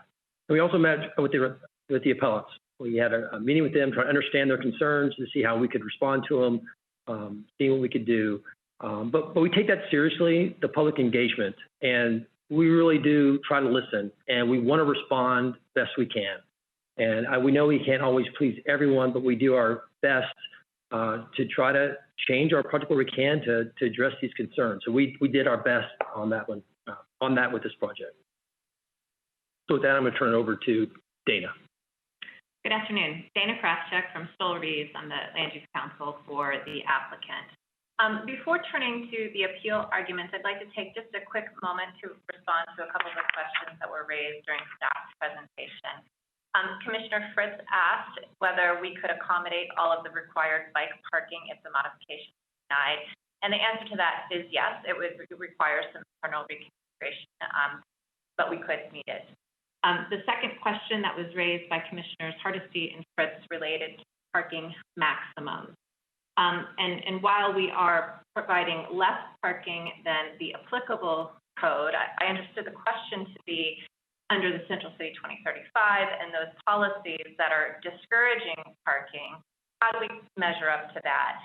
And even though it's not applicable, we are also lower than the maximum parking allowed under Central City 2035 throughout the Central Plan. That standard is 1.2 parking spaces per unit, and this project provides about 1.84 spaces per unit. I think the implication was, why would you need a car if you live in South Waterfront because it's such a rich transit environment? And the answer to that is you need somewhere to store your car. People that want to go to the beach, mountains over the weekends, that own a car, need a place to store it, but they take advantage of public transit for their day-to-day. With that, I'll turn to the appeal argument. This project was appealed by 3 neighbors. It was not appealed by the recognized neighborhood association. There were 5 primary issues raised on appeal. All should be rejected. The first 3 issues relate to protecting private views. The 4th argument is not relevant, and the 5th argument relates to the Greenway. We're going to walk through each of these issues. For each one, I'll address the criteria and our response, and then Matt will walk you through a few images. Stacy Monroe did a terrific job walking through these issues, and some of our points are somewhat redundant. So in the time, we will walk through them and save time for questions. The first appeal issue is the biggie, which is the step down in height. As Stacy explained, there's precedent on this, and it's not just City Council findings on how height step downs should be applied. That precedent was upheld by LUBA in an appeal. So it's binding and it's a lawful precedent, which says that step downs are accomplished across a district and through the base zoning code, including bonus heights. Regardless of that, the buildings themselves do step down. So the towers on blocks 41 and 44 are highest to the west and step down lowest to the east. Additionally, there are multiple design guidelines, and the way that these towers are located in space are reflective of design guideline B4. So this shows, and this is a little bit redundant of a slide that Stacy showed, it shows you the base heights allowance and how that staggers from the highest to the west and lowest to the east. And this is just a detail of that same image. This image is important because it shows the step down to the river.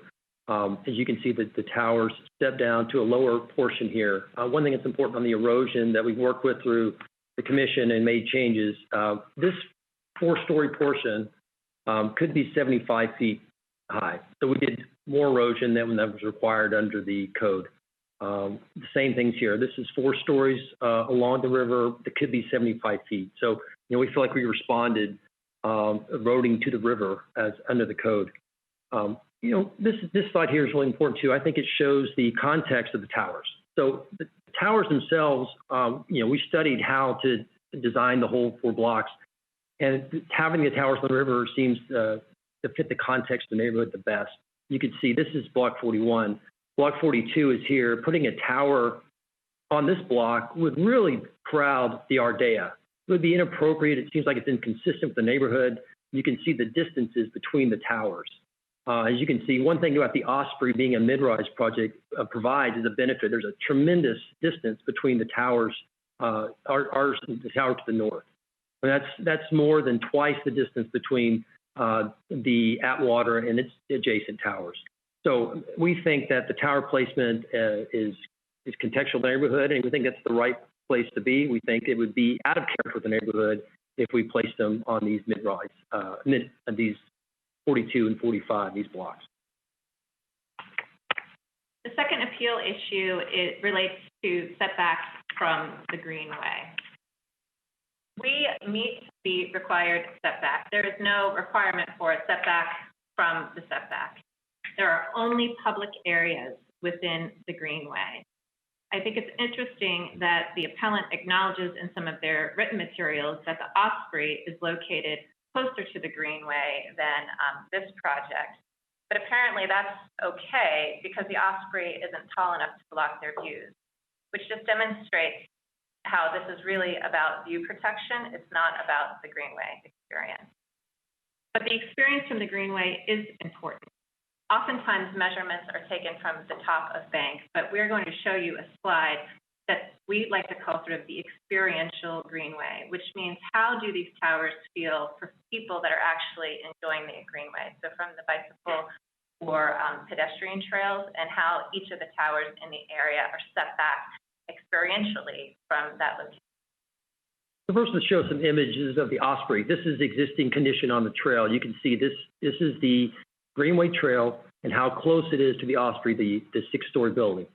So it's again, this was one that's there's not a complaint about this encroaching on the trail. And again, our building is 4 stories. And you can see on this image to the right how we're much further back from the trail and how we don't pinch it as much. So the Osprey precedent is not one that's concerning, and we're even responding better than the Osprey to the trail. Of note, though, Dana mentioned the experiential component. That's the most important element. That's when people are on the trail, how are they experiencing the towers? Are you encroaching, or how does it feel? And so our towers are designed, they're set back further from the trail than any other tower on the South Waterfront. So the Atwater, as you can see, is only from the first trail to the tower itself is 40 feet. The Meriwether from the trail itself to that tower is 45 feet.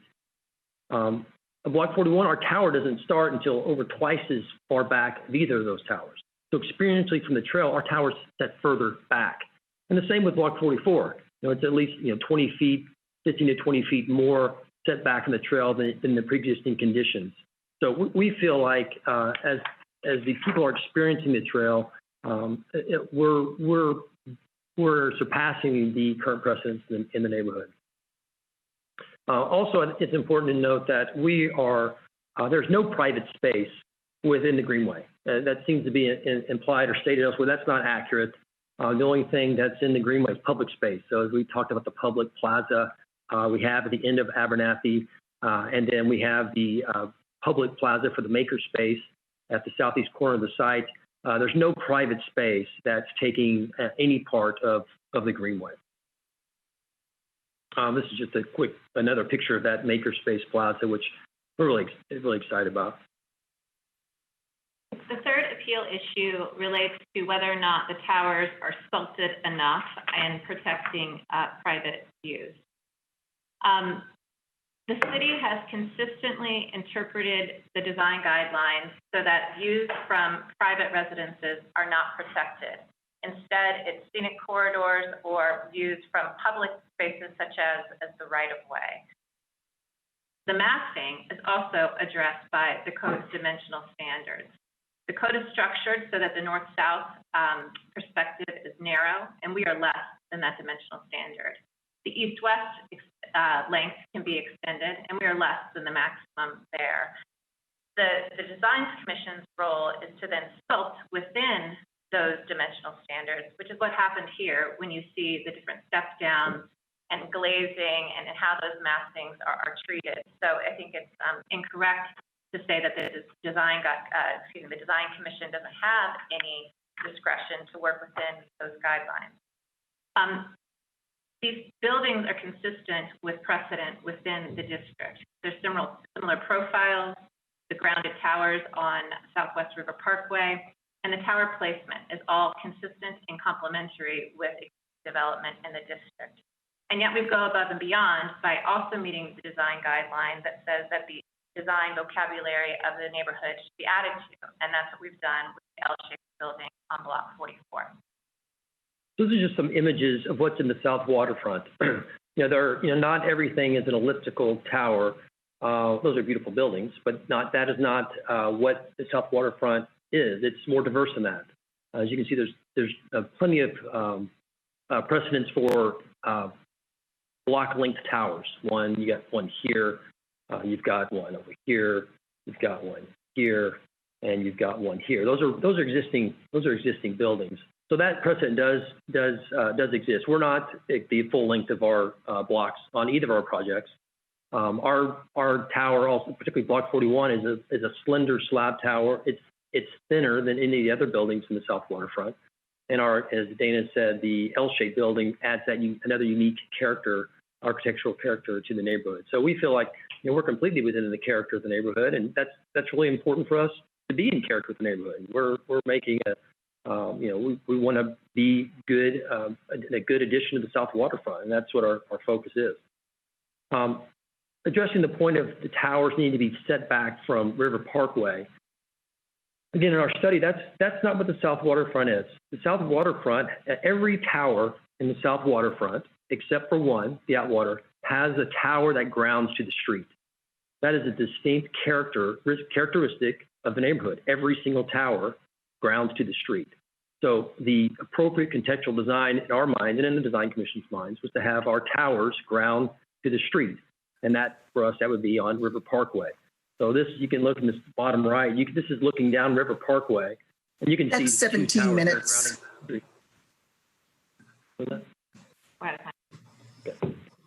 Quickly, this shows again the separation of the tower, showing the light and air, how our separation of the towers. Are you close to the conclusion of your testimony?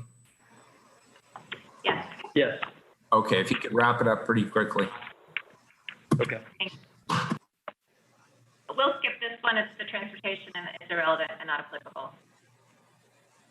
The fifth one relates to the Greenway. Stacy did a terrific job walking through the complex findings. It took over 20 pages within the design review approval. I'm going to my time back to Matt just to talk to show you some of the images. You know, the Greenway is of critical importance. It's important, though, to understand that stabilization of the bank is not required, and it's something extraordinary that we're doing above and beyond the minimum standards. Right, so here's just some images of the existing Greenway,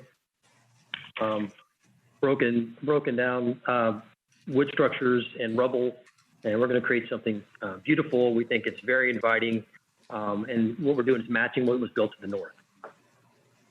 Another shot of that.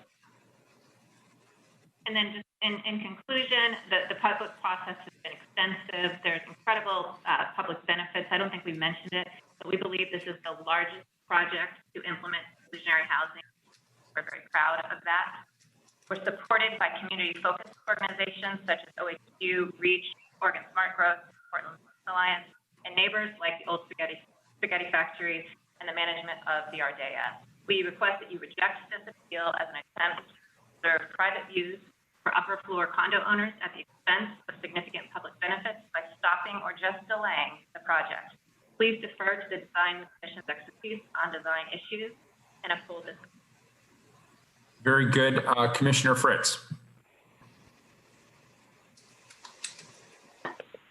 Thank you, Mayor. Thank you for your presentation. So I want to again focus on the Greenway. I don't have as much concern about the towers. I remember when the buildings behind were approved and the people behind them were concerned about getting views blocked. So that's kind of the nature of South Waterfront, is that there are some very tall towers on adjacent to the Greenway. My concerns are about the Greenway. So first question I have is about the southeast corner of the building and the makerspace. I don't know if you could go back to the slide that shows that, please.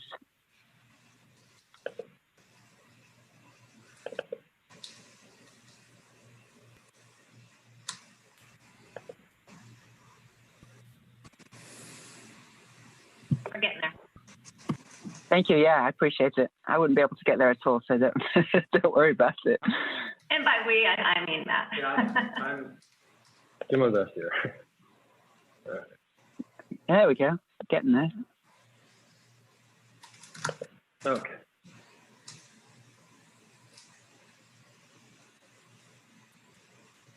Yeah, that one. Thank you. No, well, no, the one that you just showed, that one. And then that one as well, because that's really the pinch point. Yes, there's the big plaza along Abernathy. I'm moving my cursor across my screen like you can see it, but I don't think you can, right? No. Or possibly not. Anyway, so that Makerspace Plaza looks very private to me, and it's very close. And I understand that there is even a planter that might be actually in the Greenway setback. Could you talk about that, please? Sure, I might have a better image of that.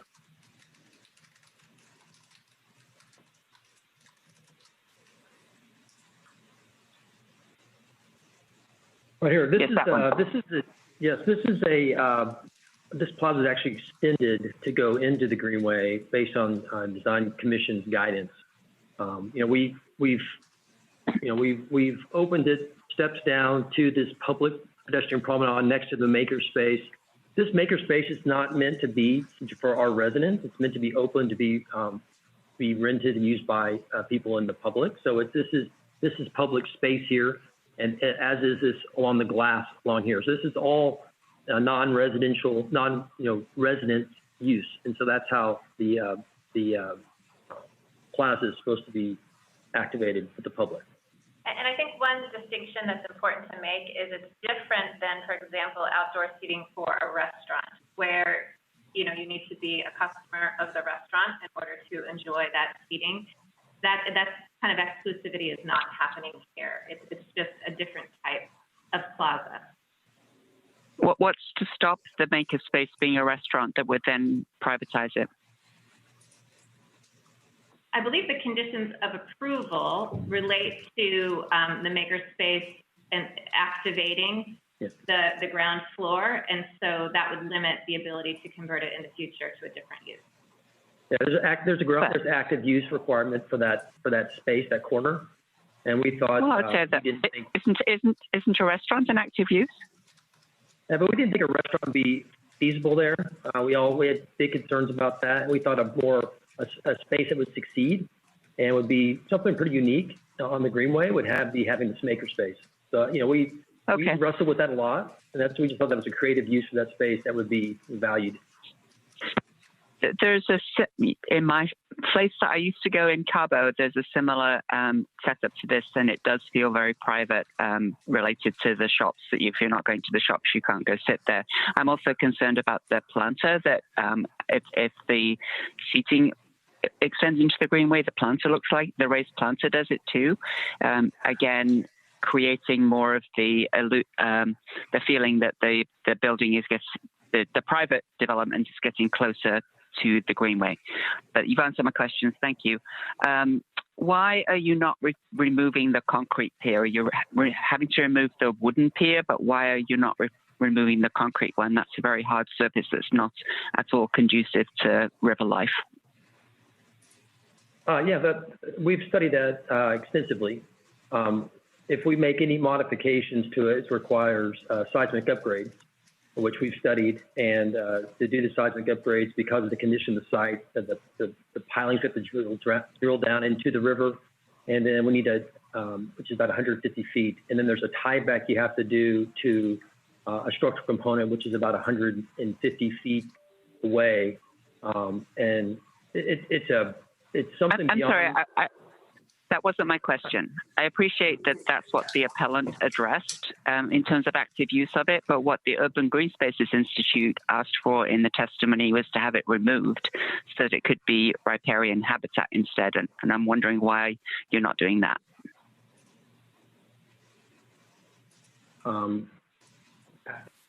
It's tied to a retaining wall that goes to the adjacent property, which we don't have the right to enter their property to remove it. So it's not just exclusive to our property. Okay, that's helpful. Thank you. Then there's a condition that there could be an up to a 4-year delay in installing the Greenway. Why is that necessary? So what that comes from is partially through the Land Division Conditions of Approval, which was a decision from 2017, I believe. And the code allows for an up to 4-year delay, but our intention is to build at the same time as the first building. So we're not taking advantage of that delay. And if you did, you'd have to put up a performance bond to make sure it would get built, right? Absolutely. That's right. In fact, the performance bond is required prior to recording final plat under the subdivision. Okay, thank you. So my final question is about eco roofs, and there's a guideline to integrate stormwater management and another one to require eco roofs, and yet you're putting artificial turf on the roofs. Could you explain that, please? Now, there's a requirement in the design guidelines for the eco roof, but we were wanting to make the decks over the podium active use if we could. So ideally, we were looking to have the turf, which allows for an outdoor green, sport court year-round weather surface. That'd be pretty unique for a property. We thought it'd be something that would be a unique amenity to offer. Oh, that is really troubling to me that, we've worked so hard to, the guideline requires, integrate the stormwater management. So to have completely impervious surface, and indeed there was a photograph in the presentation of just this vast expanse of what looked like concrete. So I hope, we can talk about that later. That's the end of my question. Thank you. Thank you, Commissioner Fritz. Commissioner Udaley.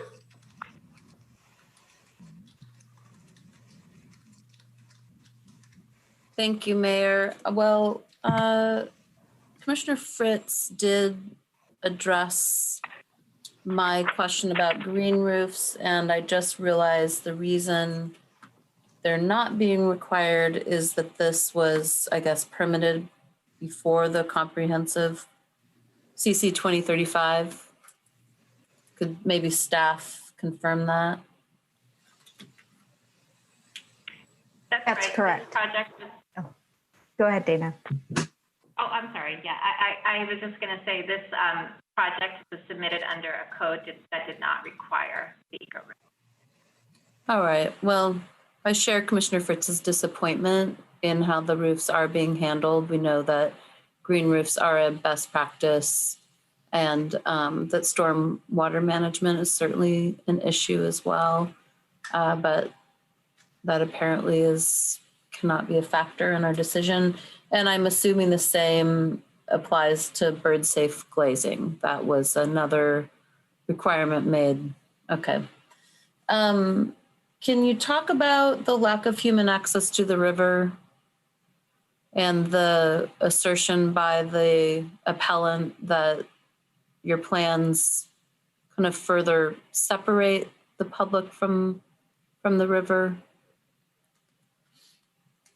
Sure. I think I'll start and then maybe turn it over to Matt, and also would maybe like staff to weigh in just a little bit on this. In terms of access to the river, views are being provided by the generous balcony, drawing people in from the public streets down the fish access ways. I'm sorry, I'm having a hard time hearing you. Can you maybe move closer to your microphone? Yeah, my microphone's over here. Okay. So I'll start again. So in terms of views of the river, it's through the balconies that are provided. I'm not talking about the residents. I'm talking about members of the public who will use the Greenway and may want to actually physically access the river. Human access means access to the water, not just looking at the water from a fixed viewpoint.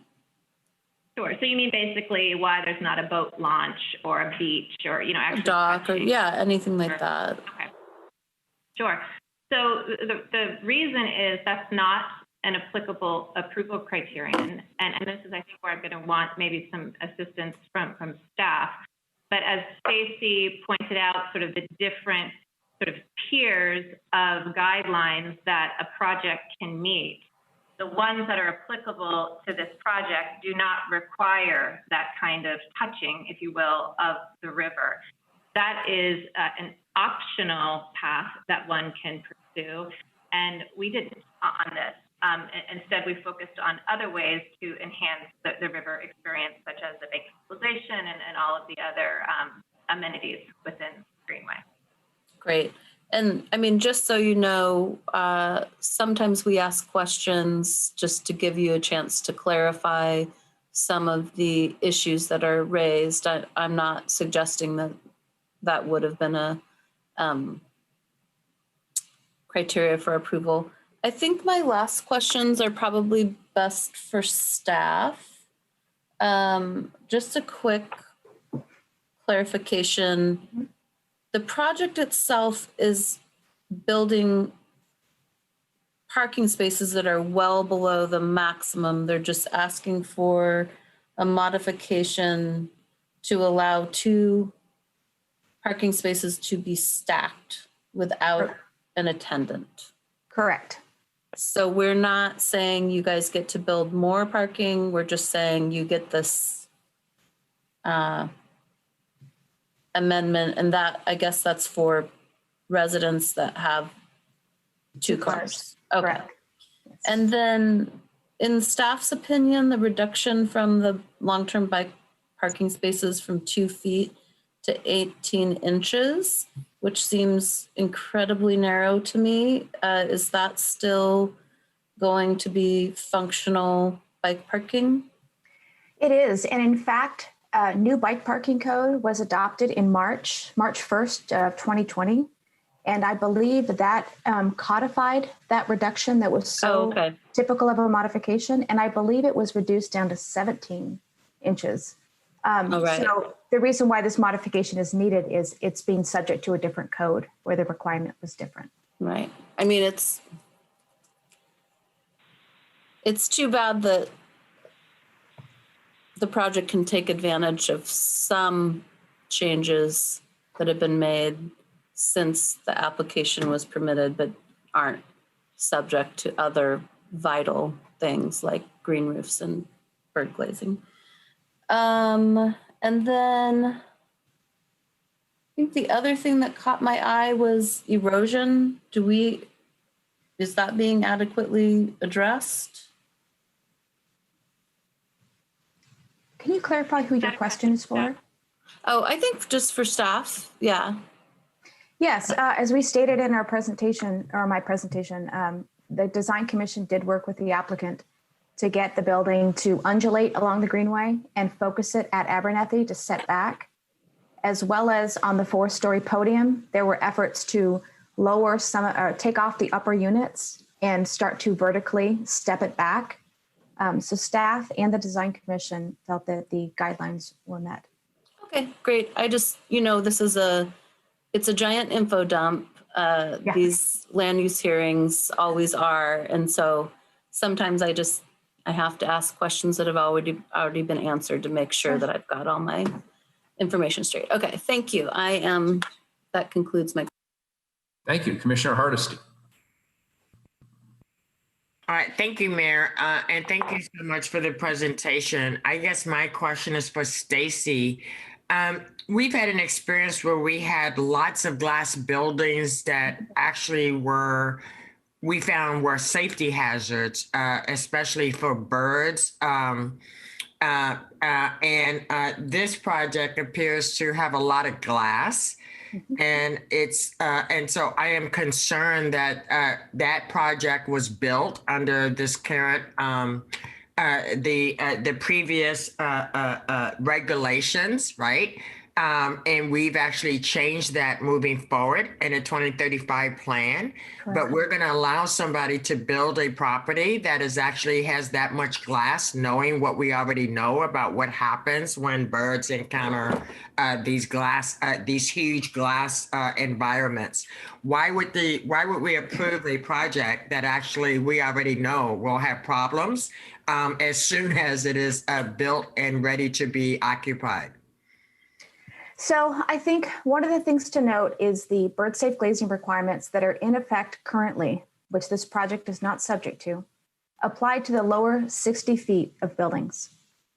So it has been determined in BPS's research before they proposed the bird safe glazing that bird strikes occur, the majority of bird strikes occur in the lower 60 feet. So that would only apply to the podium. It would apply to a small portion of the tower. The remainder upper portion of the tower is not supposed to incur these bird strikes. So what the Design Commission did do is they added a condition of approval, or the applicant changed the railing type from glass to a cable railing that was not reflective when it was in front of the glass, in order to reduce the potential for bird strikes on the eastern facade along the greenway. Research has shown that the bird strikes also occur when adjacent to landscaping and green space, because that's their habitat and they fly towards it. So although the entire project is not subject to the bird safe glazing, there was some attention given to that detail by the Design Commission and the applicant to make an effort to reduce the potential bird strikes in this project.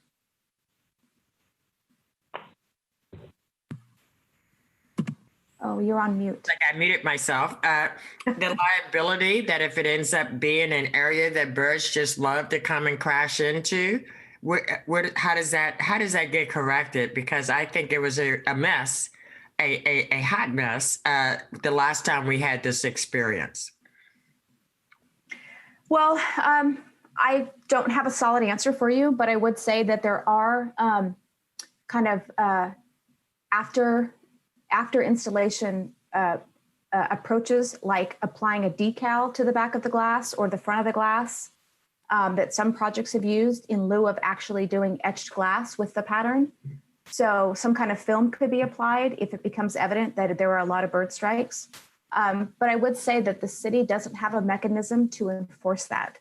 So should it become a problem, my understanding of it is it would be a property management issue, and the city would not be required to enforce that. And that was going to be my question. So if it becomes an issue, who fixes it? It would be up to the applicant unless a condition of approval was added to the project that dictated what happens in the event of a certain measure being triggered or something to that effect. And I just want to say to the applicants, I appreciate that, government, it takes a long time to actually get through our various processes, and along the way, our laws change or we learn new information that we actually want to incorporate because in our minds, it makes sense.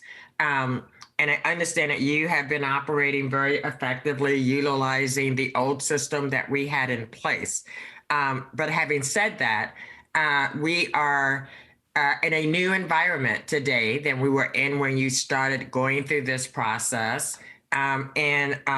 So it is always helpful to understand for folks who are doing development that there are some opportunities to do things that you actually aren't required to do that actually makes the product more appealing to folks who want to be downtown residents of Portland. So I'm just putting that out there as a comment. I'm not asking you to respond to it. That's just my personal feeling.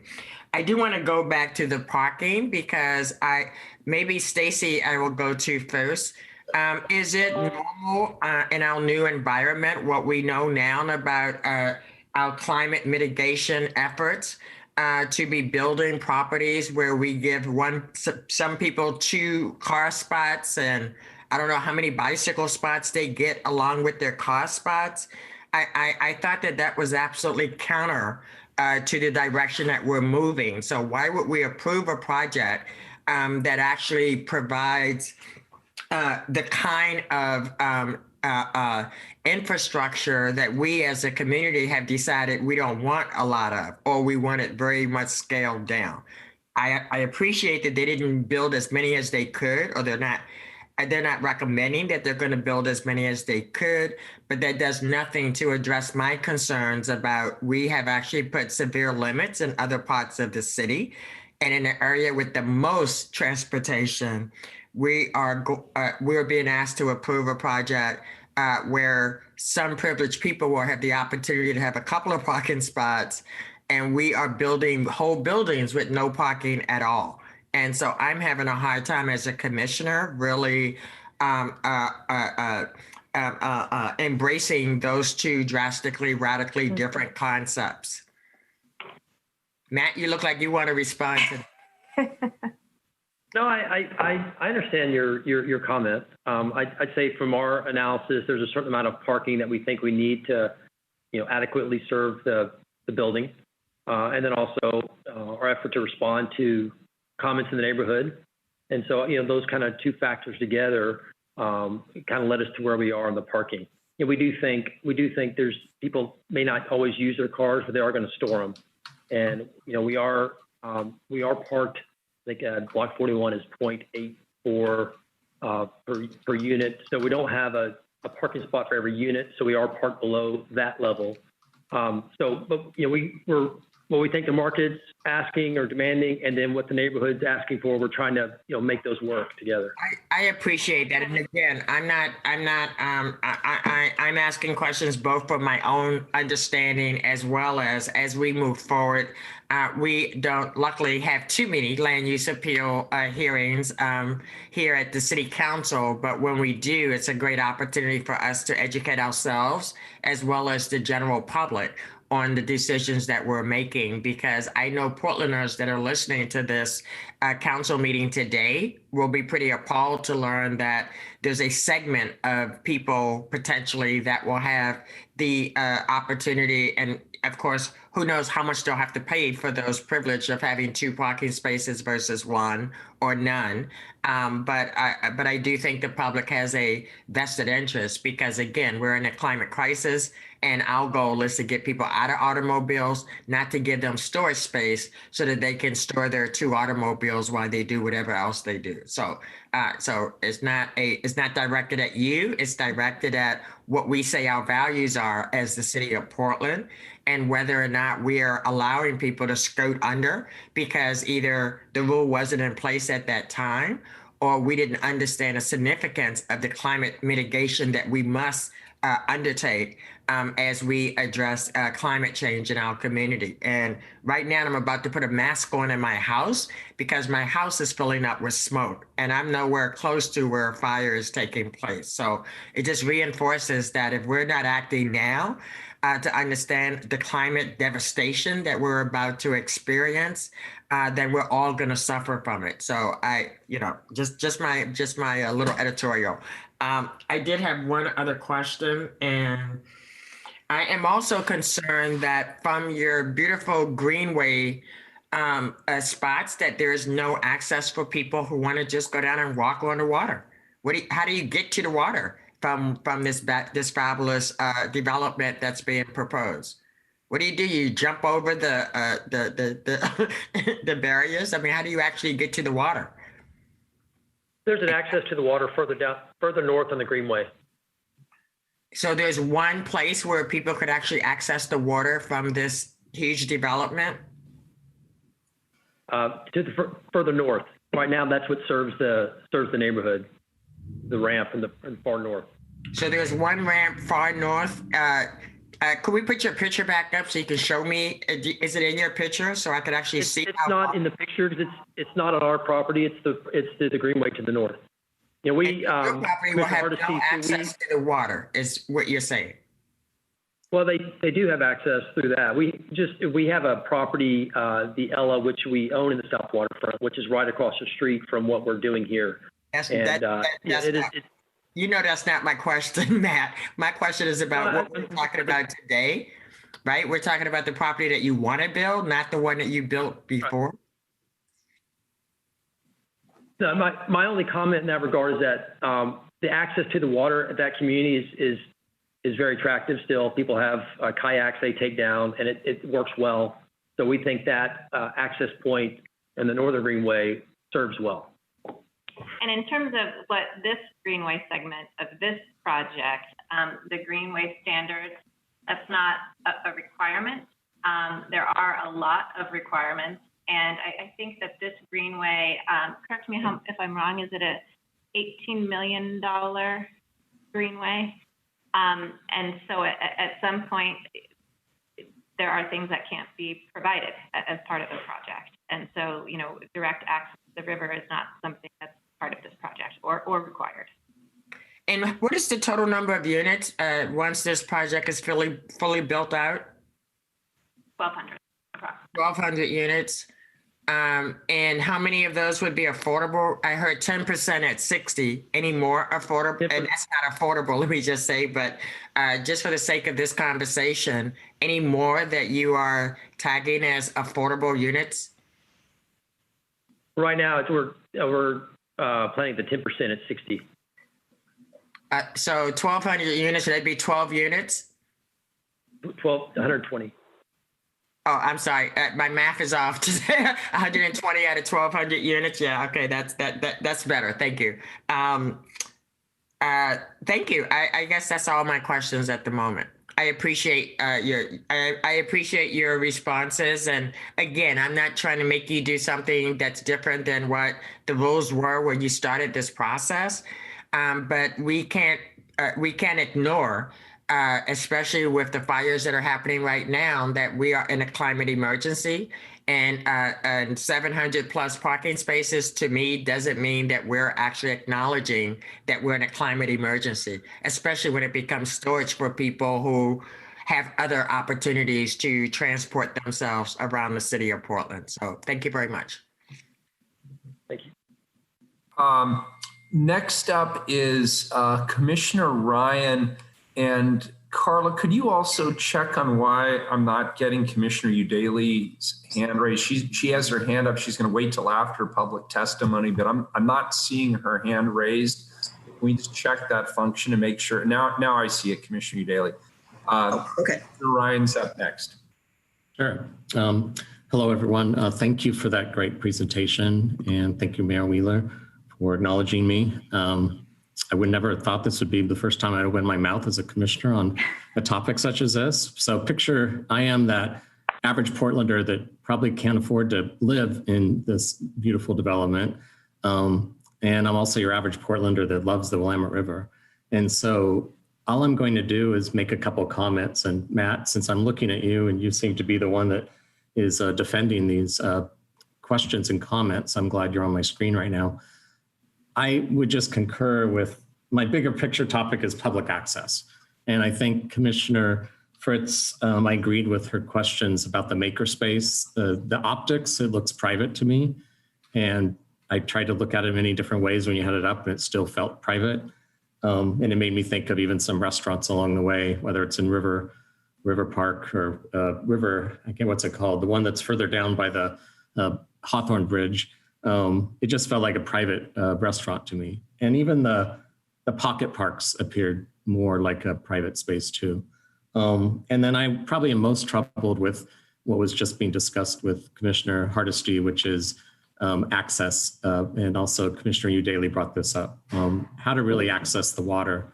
And it sounds like you're all within code and guidelines, and there's some projects that you've done in the past that are further north that you have access to put your kayak in or walk down and throw a rock in the river. But it seems short-sighted for us not to push to have access to the water in this stretch that we're discussing today. So my biggest pushbacks are the lens of public access to the Willamette River along this construction, along these developments. And to me, they feel a little short-sighted at this moment. Very good, thank you. Yep. Oh, sorry. I have one just comment or question, and maybe Stacy or Morgan can refresh my memory on this, but I do believe there was testimony submitted during by Mike House that was concerned about water. Sorry, Dana, can you open up your mic? I'm not getting it here. Sorry, yeah, Okay. I'm sorry. I'm working on kind of a system here. I think there was testimony from Mike Hauk that was concerned about including a dock because of the negative habitat impacts associated with that. So I just want that perspective to be brought up also. And I could speak to that briefly. The Greenway Development Plan, the adopted Greenway Development Plan, which is kind of that tier 3, that high level elevated design option, does identify a dock, but Parks has mentioned that the idea of adding a dock along this frontage isn't really supported, and that was further supported by others in the industry that talk about a dock, the impacts it has on the fish and the quality of life and the amount of light that gets down to the water. So I think it was an early concept that is no longer fully supported by the city as well as nature groups. Not to say that access isn't supported, but the dock concept specifically is not supported. And I believe Brett Horner with Parks is here, and he may be able to speak to that a little bit more. Can I save us a little time? Because these are really important discussions, and we're getting into values, we're getting into design element, we're comparing and contrasting old rules with new rules. We went through 2035. We went through that long process so that we could update our rules to comport with our climate action goals and our livability goals and our broader sense of place.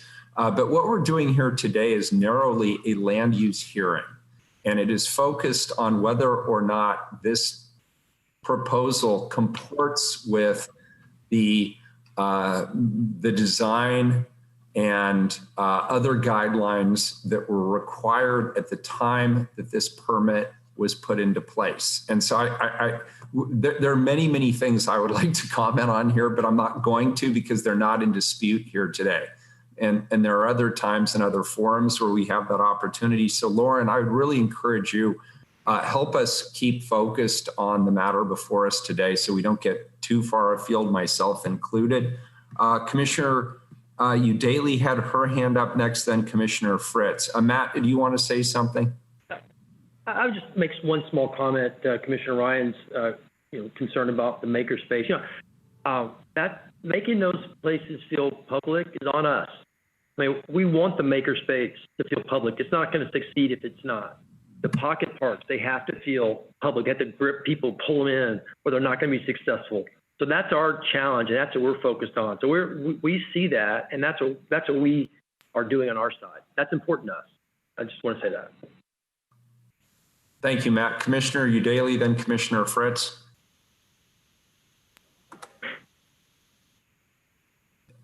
Mayor, I was wanting to save my comments until after we heard public testimony. Oh, that's right. You did say that. Yeah. Okay, thank you. And remind me later if I forget to ping you again. Commissioner Fritz? Yeah, just quick question for the applicants. I understand that both Prosper Portland and Portland Parks and Recreation has offered to provide funding to enhance the Greenway. Can you tell me why you don't want to do that? We've had preliminary conversations with both Prosper and the Parks Department. The financial assistance was targeted more at preserving the concrete pier as an element of the Greenway, and for the reasons that Matt described in terms of having to seismically upgrade those and the risk associated with that, our engineers could not tell us that it would still be stable. That was not a risk that we thought was worth taking, even if there was public assistance with the cost.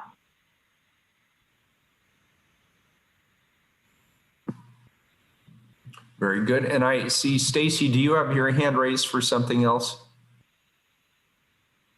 Yes, I just wanted to respond to some comments that were made earlier by Commissioner Udaley and Commissioner Fritz in terms of the eco roof and the bird safe glazing.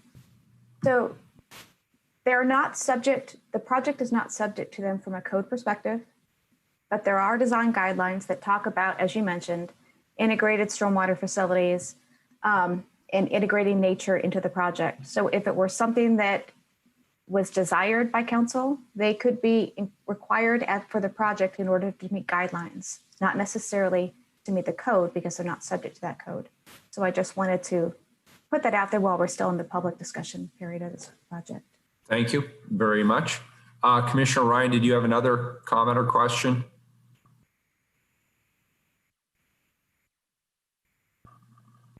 No, I do not. All righty, good.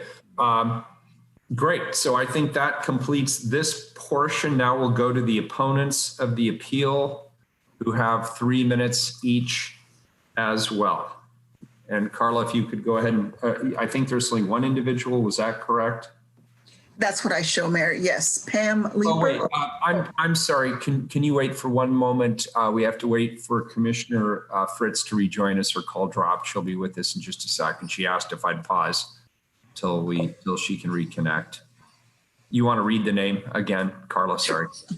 It's Pam Leeper. Thank you. Pam, could you hold off for just a moment till we can let Commissioner Fritz rejoin? Absolutely. Thanks. You know, I'm just sort of looking out the window, and I've been keeping an eye on a tower that to give me some sense of what the smoke is doing. And I could sort of make out the tower at the beginning of this call. And now I not only can't see the tower, I can't see anything that was on this side of the tower. It's getting nasty out there. Which is very disconcerting because there's not a fire close to us at the moment. This is the wind bringing fire in from Clackamas? Yeah. Yeah. And for those watching, we will obviously keep the public updated, and we'll be putting out more information later this afternoon, along with public health authorities to keep everybody posted. Commissioner Fritz, are you back with us yet?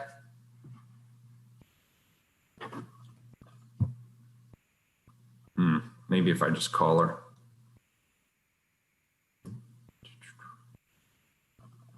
Old school still works. Yeah, it is. It's nice to have low tech every once in a while. Hello, I'm back. I'm sorry, I missed everything from when Stacey started talking. You missed nothing, Commissioner. We held off until you got back. Carla has just called the one individual who is going to speak as an opponent of the appeal. That's Pam, and she's up right now. Hi, 3 minutes. I'll try and make it quick. Just to give you a little history about me. raised in Portland from probably the age of 3, and I've been in property management for multifamily housing over 25 years. I am actually the regional property manager for the Ardea, so I have a very intimate relationship with the South Waterfront, and I'm very familiar with it. I'm there a lot. Just some great stuff today. First and foremost, relocating the tower back would definitely be disruptive to the airflow between Ardea and another tower. I think that Alamo Manhattan's been very thoughtful in their layout of the buildings. It would absolutely provide darkness and shade to all of our apartment homes that are on the south and the southeast side. Additionally, it would be lost profit for us as well, because all of those current homes would lose their views. If that building was to be relocated back, I was up in Seattle for 7 years, from 2011 through 2018. I just moved back 2 years ago here to Portland. And it really reminds me of almost of the downtown Seattle, where you are packed in tower to tower, and there are no views at all of any kind. I think that Alamo has done a really nice job of laying out or mapping out the 4 buildings. And what they're doing, in my opinion, is some really great things for the neighborhood as a whole that's really needed. I know that our current residents at the Ardea are already stressed about the potential loss of views. They don't know, obviously, that where the tower is potentially going to be placed. But if it were to be moved back, it would absolutely be detrimental to our residents, to our building. And that's why I'm absolutely opposing it. To share a little other information just based on my industry, I don't know if it would be helpful at all. I heard a lot of talk about the eco roofs, about parking. In my industry, we never have enough parking ever. And I completely agree that we are in a climate emergency.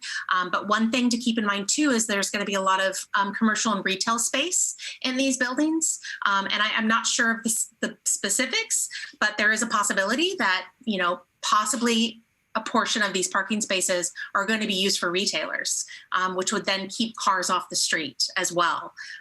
Don't know if that's an option, but that's the way I'm looking at it. In addition to the Ardea, we have several eco roofs. We have the tower, and then we have the sidecar building. Both have eco roofs on them. I love the idea. That's 3 minutes. Okay. Anyways, thank you so much. Yeah, if you just had one other thought you wanted to finish up, or did that pretty much complete it? No, it didn't. Just one quick thought, if you don't mind, I appreciate it. Just with COVID, I think the opportunity to have an outdoor space with AstroTurf for residents is huge, absolutely huge. We don't know the state of the world going forward. So I think more outdoor space for residents living in the building is great. And then the eco roofs, I get a lot of complaints from my residents about them actually, because debris will fly through the air and then land on them. And, Joe Blow, who lives in, unit 102, is complaining because there's a couple plastic trash bags. And I am definitely for stormwater management. So if there's another way of doing that without an eco roof on top of a building, I think that would be a great avenue to explore. So Great. Thank you very much. I appreciate your time. Thank you. And Dan, did you have your hand raised or no? I'm taking that as a no. Don't worry, Dan. It only took me 4 years to figure this out. He looks as frustrated as I usually feel. Look at him. That's awesome. Like here we are, like hazing the new guy. And then Stacy, I think did you want to speak again, or do you just have your hand raised as well? I think no, I don't. Okay, so Commissioner Udaley, I'm sorry, Carla, does that complete our public testimony? That does, Mayor, yes. Okay, then I'll call on Commissioner Udaley next. I promised I would. Thank you, Mayor. And just in response to that last testimony about tenants complaining about green roofs, I wonder how they feel about half our state being on fire right now due to climate change. So, Stacy, I think this question is for you or possibly the city attorney. I need a little clarification. It's my understanding that the applicant would have actually been subject to the new green roof and bird glazing codes, but they withdrew their application while the comprehensive plan was briefly suspended, and then reapplied reapplied during that time, thereby avoiding those new requirements. I am curious if their plans had changed significantly between the withdrawal and the reapplication. So 2 things. The applicant submitted their project while the Central City 2035 was in effect, and they also withdrew and resubmitted while it was also in effect. So they didn't take advantage of the window when it was in remand. They can probably provide a more thorough explanation of why they chose to withdraw and then reapply. But their initial submittal did show bird safe glazing and eco roofs. Okay. And so I'd rather have them respond to why they withdrew. I'm not done, and I want to talk to staff, not to the applicant right now. I'm confused then why, if they withdrew while it was in effect and reapplied while it was in effect, why aren't they subject to those requirements then? So because they are undergoing a land division to create the 4 blocks and the new streets, state law says that you have vesting in the code in effect at the time that your land division was submitted. They submitted their land division in 2017, in April 2017. State law says that they can, future development can be subject to the code in effect of that land division submittal date. So they decided, perhaps they looked at the 2 codes and decided we have access to an older code with different requirements. So they had the opportunity to withdraw and submit under a very specific code because of the land division and the state law. Okay, I understand. And I guess I'll just finish by saying, as the person who wrote that green roof code and advanced it, although what they did was entirely legal and they're entitled to take advantage of a loophole, I'm very disappointed. I actually don't have a problem with this development overall.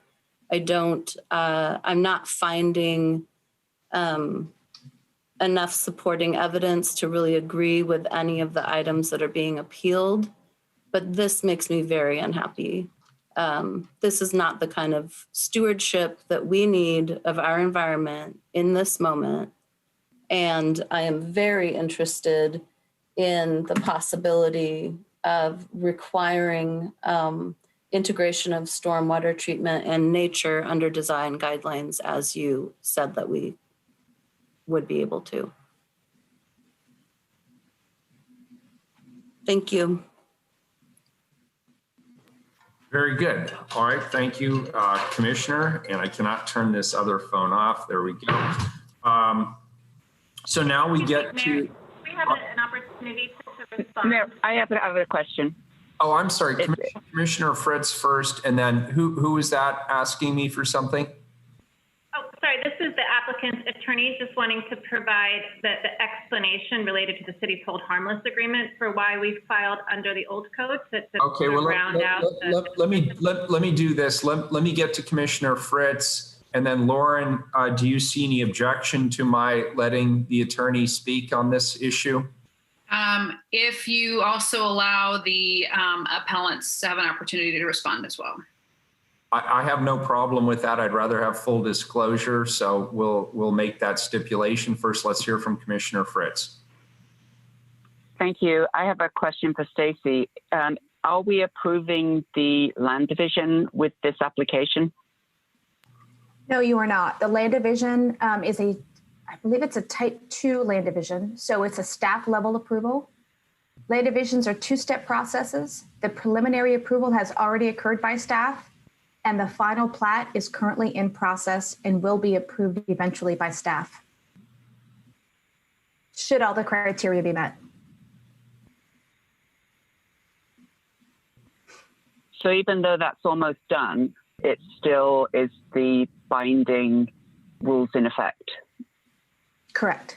Because state law says that you get the vesting date of the code in effect at the date the land division was submitted. And perhaps City Attorney King can elaborate on that with any other questions. I'm just curious, if we were, I'd like to hear from Lauren, if we were to deny the application, would they get to reapply still under the 2017 code? Yes, they would. And I think, I don't have the statute open in front of me. I think that they're vested for 10 years. Yeah. So it's a longer, traditionally land use applications are vested for 3 years. Land divisions, state law, they are entitled to 10 years. Okay, thank you.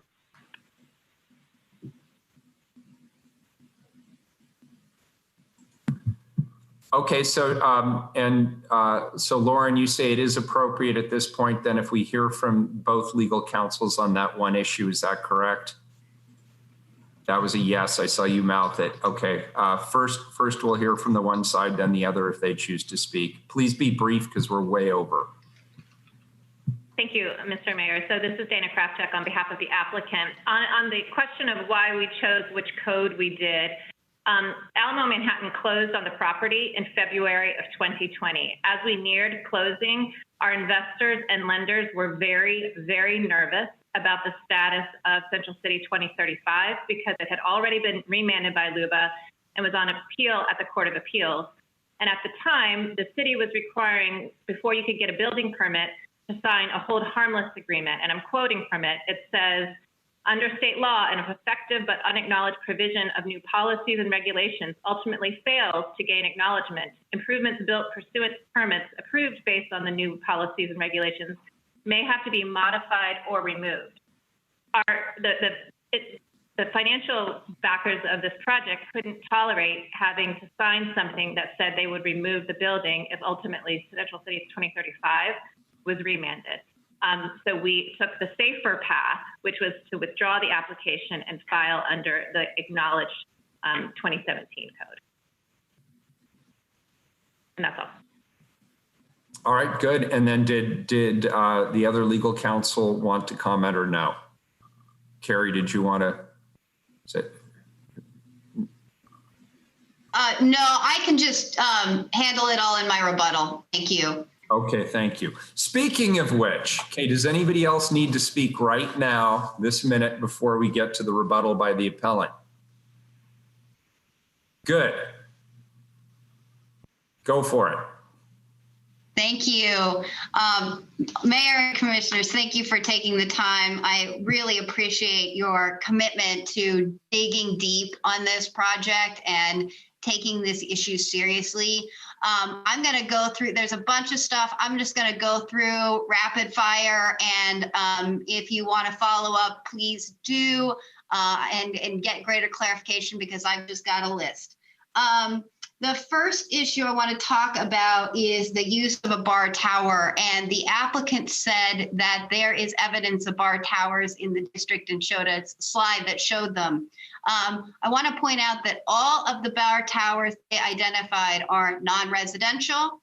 And the one that is not, it's the Atwater. I believe the Atwater is not as deep.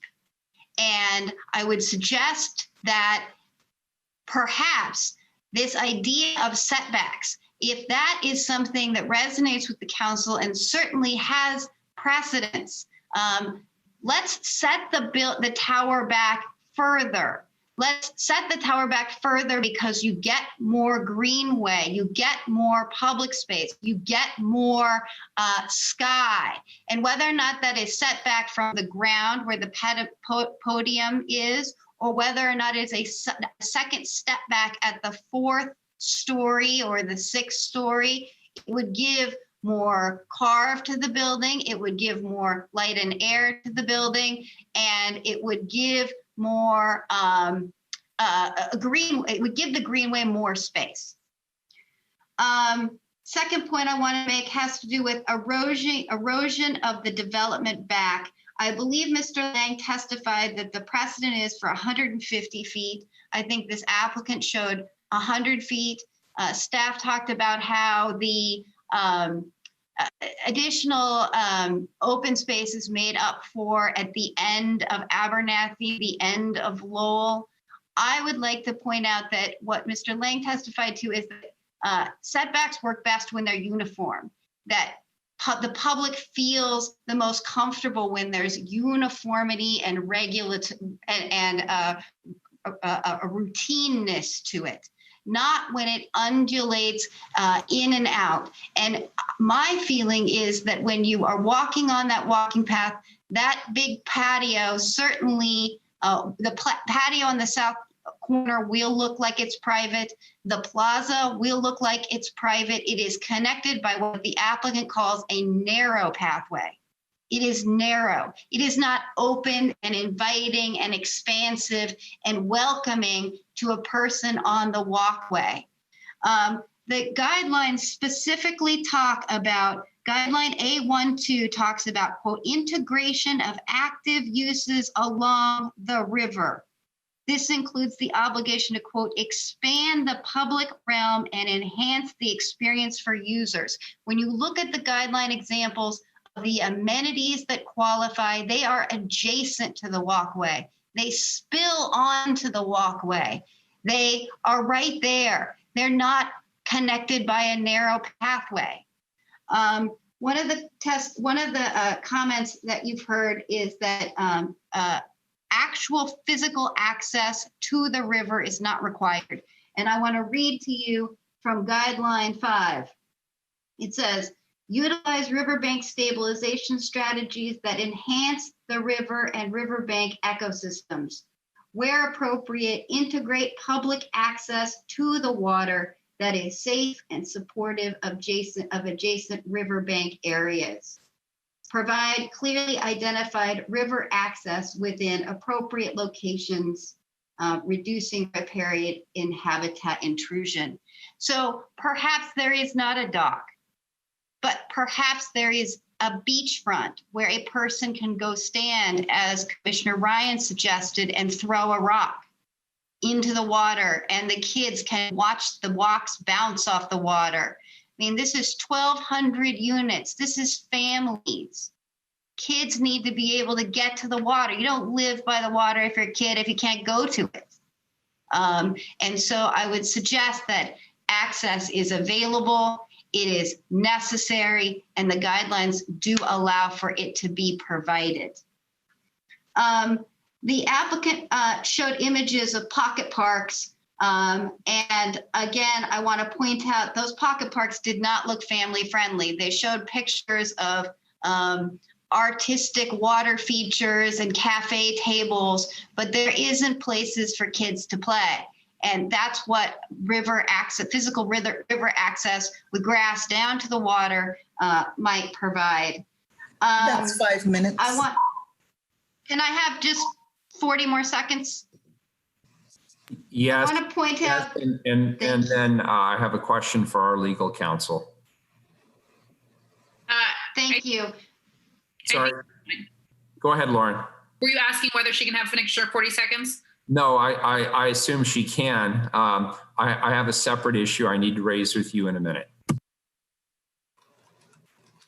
Go ahead, Terry. Okay, quickly. I want to reinstate what Ms. Monroe said about the guidelines requiring echo roofs and bird glazing. I want to say that guideline A2 provides for emphasizing Portland themes, and in the findings, stormwater is named as a Portland theme. If stormwater treatment is a Portland theme, then echo roofs and providing amenities for animals are Portland themes that would allow the commission to deny based on the failure to provide them or conditions to require them. Thank you. I urge you to deny this and again, appreciate your listening. Thank you. Thank you. And Lauren, I have a question for you. I need to step out on another matter, so I need to turn the council over to the council president. Yeah. But I want to know the consequences of me stepping out at the very end of a land use hearing. The consequences are just that you'll have to review the remainder of the record for the hearing of what you miss. I'm assuming we have a quorum still, right? You'll still have a quorum. Looking at my screen. Yeah, so that's just fine. You can step away. And who's the council president? That's Commissioner Fritz. This is her final stint as the president of this esteemed council. That's great. Okay, sounds good. All right, thank you. Sorry, Commissioner Fritz, to put you in a bind, but I gotta go. Thank you. I need to jump in as well. I've had an excused absence at 4:30, another obligation. So when are we wrapping this up? I think that we can move to the next part of what will.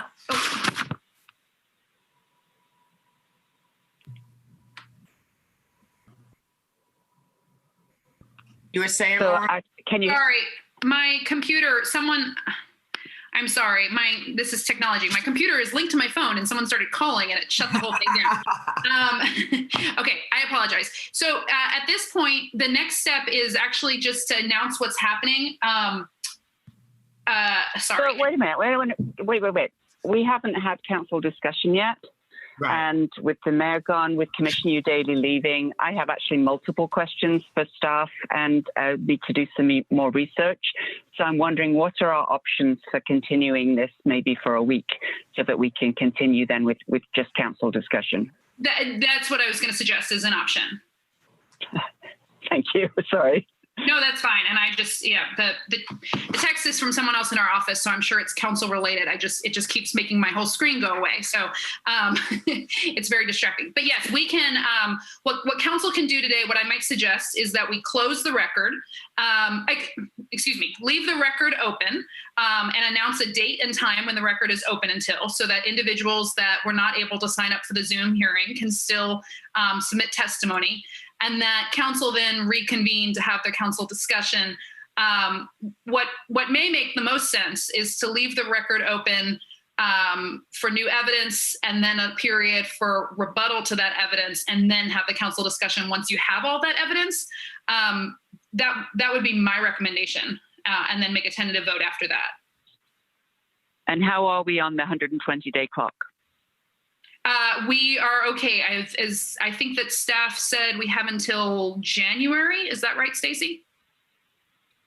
Okay. Yes, that's correct. So let's do that then, because this obviously is a very significant development, and we do want to get both more public input and also have time for all five of us. Hooray, Commissioner Ryan, all five of us to have that conversation. So when, Lauren, do you suggest that we continue to?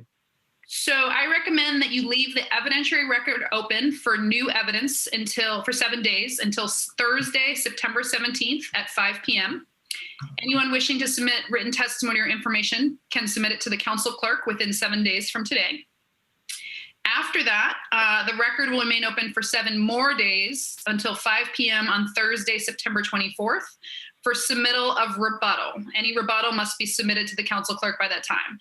And then the record will be closed, and anything after that date will not be considered by the council.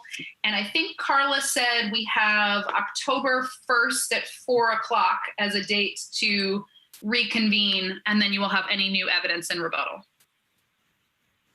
All right, let's do that then, unless there's another time earlier in the afternoon, because I think this is a pretty complicated case. I wonder, or maybe everybody just packs their dinner as well as their lunch.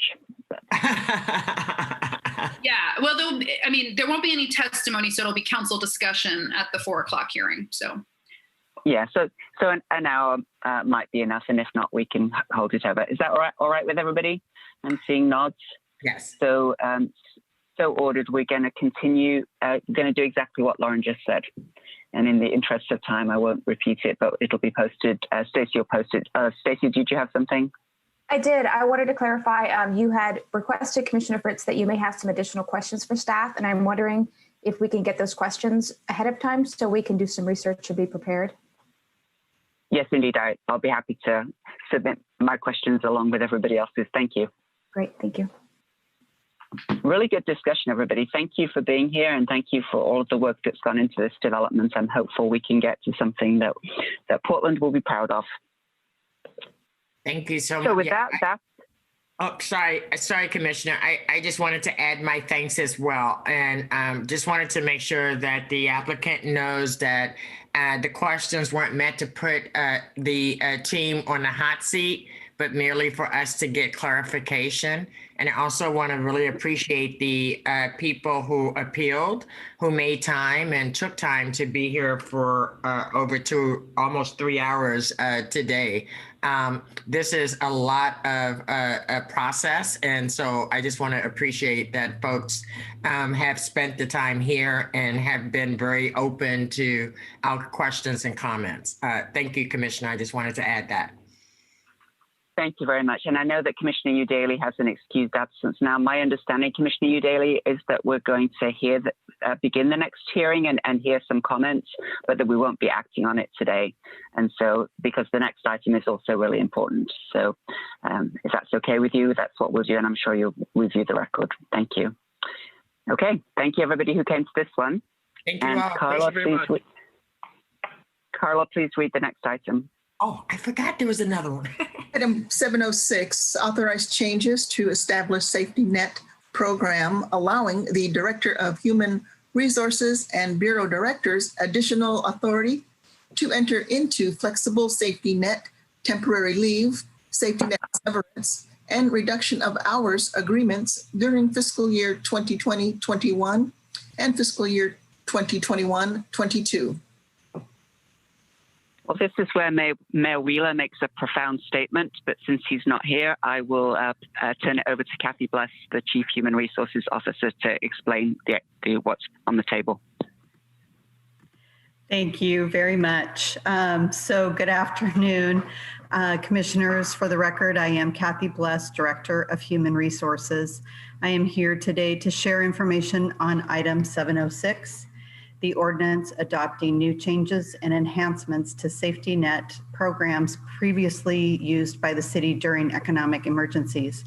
The updates and enhancements are intended to help address the real-life impacts and complexities of COVID-19.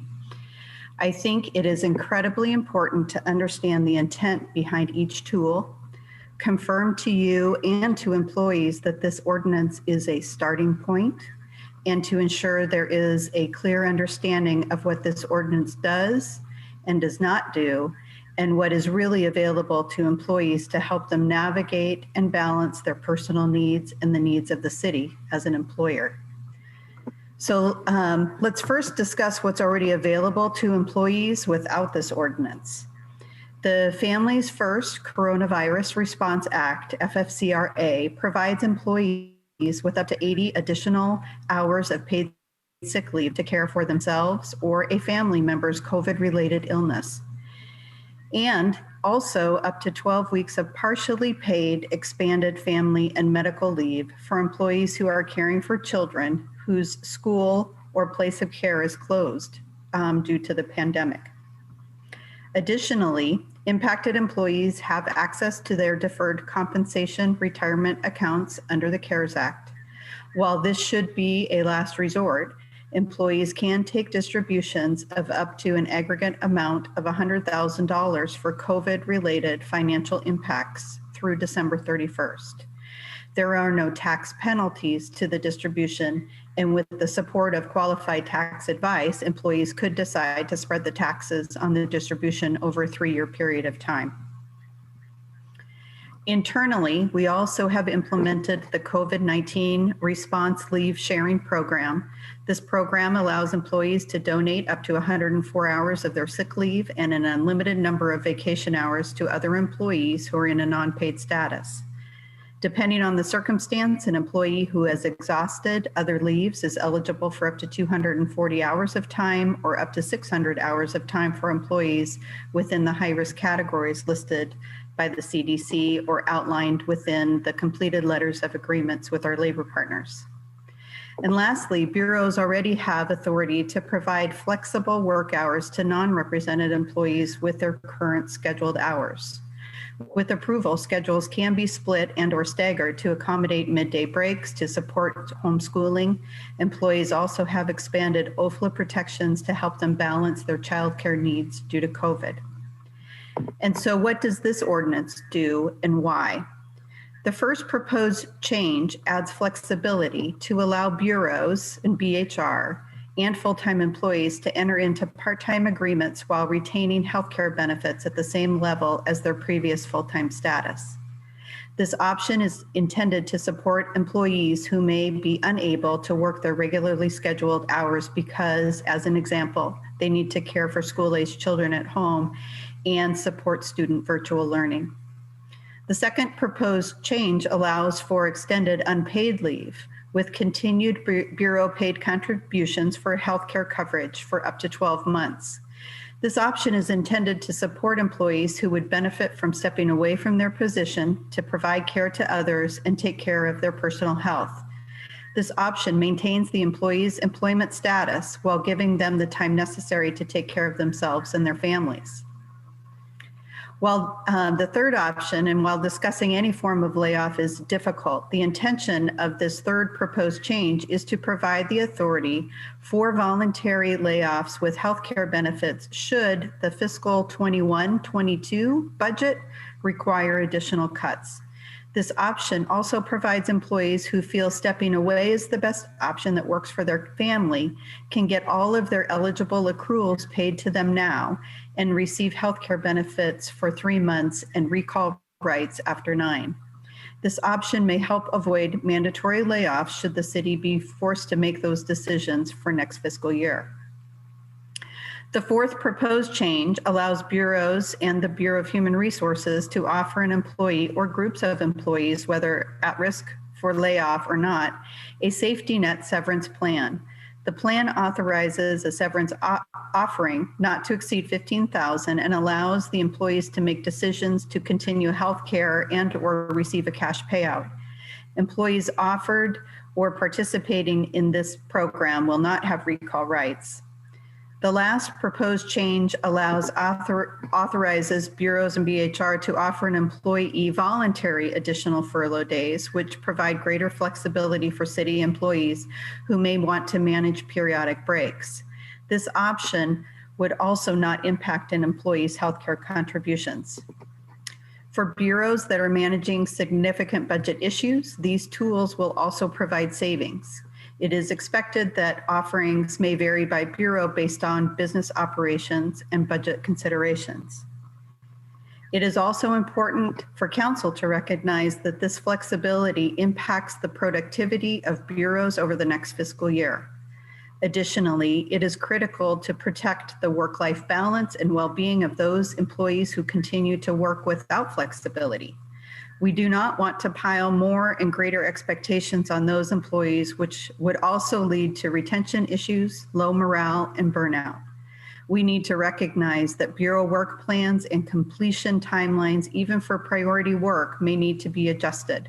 But of course, work of critical nature like public safety or a water main break would not be reprioritized. Leading up to this ordinance, we have received many questions and concerns from employees about additional support for caregivers. I think it is important to reiterate this ordinance is a starting point and does not encompass solutions for all caregivers. Employees are feeling frustrated and anxious about the pandemic, child education, personal finances, worksite safety, and how to support and manage additional caregiver needs for elderly parents. And now with the fire, I think all of this is just the tip of the iceberg. BHR is continuing to seek and gather feedback on what other needs and expectations employees have to support them during this critical time. All of us are also concerned about equity issues embedded within these solutions. Caregiving falls primarily on women, and BIPOC women in particular are disproportionately impacted by the increased challenges of caregiving. I want to take a moment and honor the role of caregivers among our city employees and thank them. Caregivers help reduce the spread of COVID-19. They are thinking about it all the time because they are protecting their children, parents, families, and friends. They also run a greater risk of caregiver fatigue, and we should be concerned about them, their well-being, and the amount of support they are giving to others at their own expense. Continuing the conversation and options for these employees with intersectional identities will be critical moving forward. The early feedback suggests that caregivers are interested in childcare solutions, additional paid personal time, quality internet options for their home, assistance in finding education support, and advocacy from the city on a state level for caregiver subsidies or tax credits due to the loss of income. At the end of the day, we want to ensure support for our employees and that we are working to retain our highly skilled and dedicated staff. So with that, I'm concluding my remarks. I appreciate your support and ask that you approve this ordinance, and I'm happy to answer any questions that any of you have. Thank you, Kathy. And Commissioner Hardesty, I see your hand. I would like to suggest, I would request that we go to the people who wanted to testify, mindful that this ordinance is for caregivers, that some of them may need to get off to their families and have already stayed an hour later. So I believe we just have 2 people signed up to testify, and let's hear them, and then Kathy will come back to you. Okay, the first person is Courtney Duke. Hello, thank you very much. Good afternoon, Mayor and Commissioners, and Director Bless. Thank you for the opportunity to testify on behalf of employees today. I'm Courtney Duke, speaking as a leader of the city-sponsored Deep Affinity Group PDX City Mamas and Parents, representing over 200 parents and caregiver employees at the city. Deviating from my regular remarks a moment, thank you, Director Bless, for your remarks and comments that did answer a lot of our questions and concerns, but I'm going to go ahead and read my testimony as written before I heard your remarks. As someone who has written several ordinances in my career, I understand that an ordinance may not have all the details of implementation included. But for this work, especially as it relates to employees, details are critical, especially as related to implementation due to the impact it will have on employees across the city. Over the last 20 years, the implementation of FMLA has been sporadic, imbalanced, and inconsistent across the city and within bureaus. We have seen the same dynamic with the implementation of the expanded FMLA and FFCRA since March. Employees and managers have vastly disparate experiences and outcomes within their same bureau and even groups in trying to receive this benefit. This track record does not instill confidence. The city has a no questions asked policy related to bereavement leave, but we seem to have constructed unreasonable hurdles to take paid leave, paid federal leave for caregivers and families. It's also unclear how bureaus and managers will decide which employees are eligible and allowed to take advantage of this ordinance. Will it be primarily instituted at bureaus with the biggest shortfalls? How does it fit in with the fall budget process?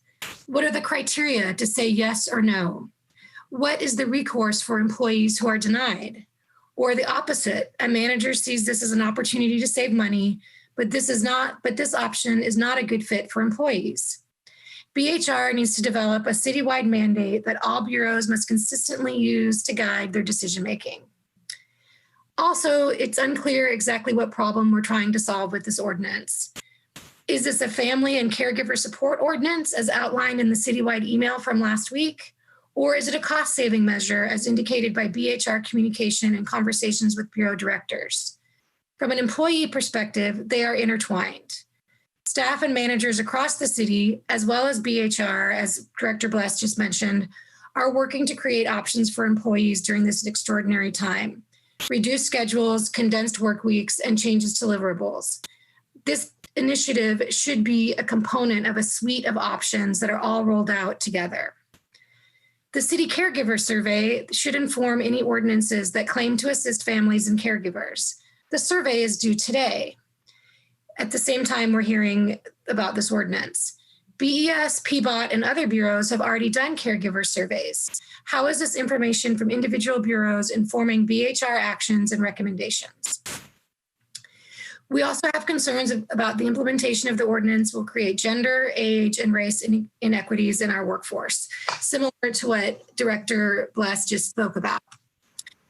We also have concerns about the lack of action from senior leadership. There's a lot of conversation and talk of work-life balance and do what you can do, but few tools or actions to assist staff or managers have actually been rolled out.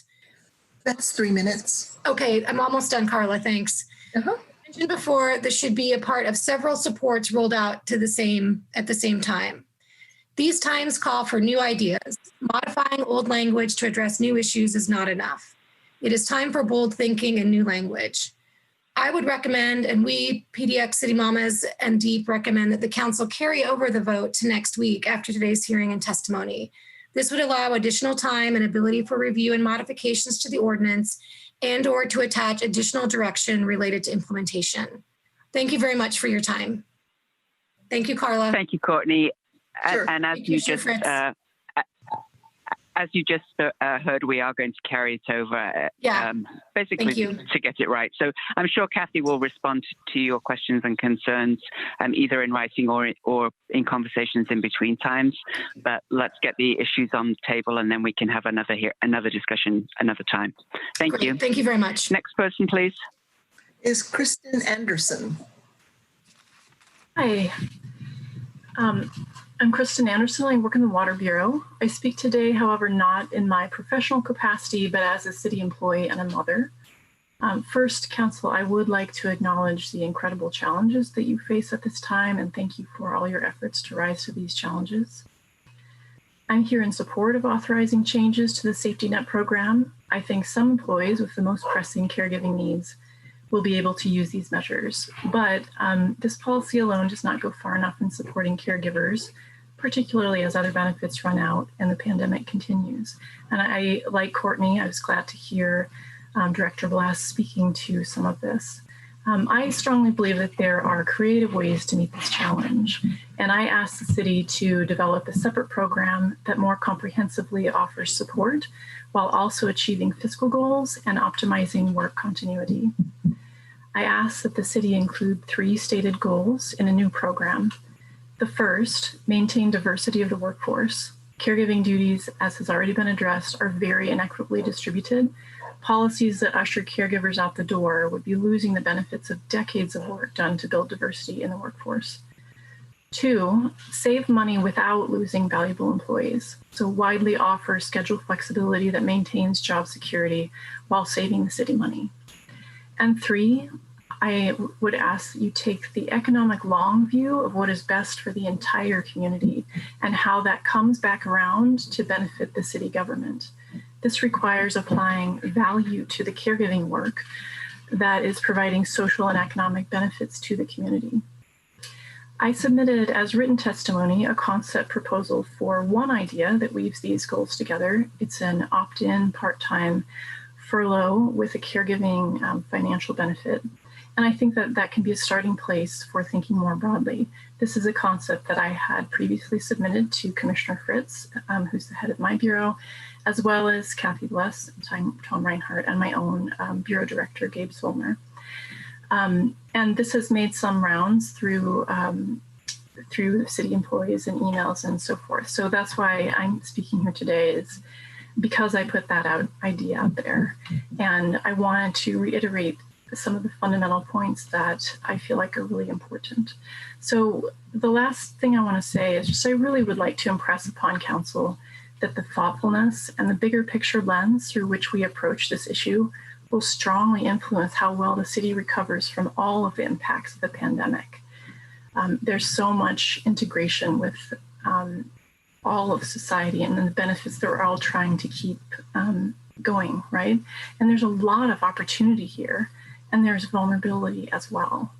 So I urge the city to engage thoughtfully and expediently with employees with a particular focus on underrepresented groups. Thank you so much for having me today. Thank you, Kristen. You just illustrate why I'm so happy to work with staff in the Water Bureau and how so many of you have embraced the equity work. So thank you very much for your testimony. Thank you. That concludes public testimony. Is that correct, Carla? That's correct, Madam President. All right, then Commissioner Hardesty had her hand up first, and then I have, well, we'll see if Commissioner Ryan has any questions, and I have one. Go ahead, Commissioner Hardesty. Thank you, Commissioner Fritz, Madam President, and thank you, Courtney and Kristen, for your testimony. I greatly appreciate it. Kathy, I am very concerned that we are setting up a system that on the face will be totally inequitably implemented.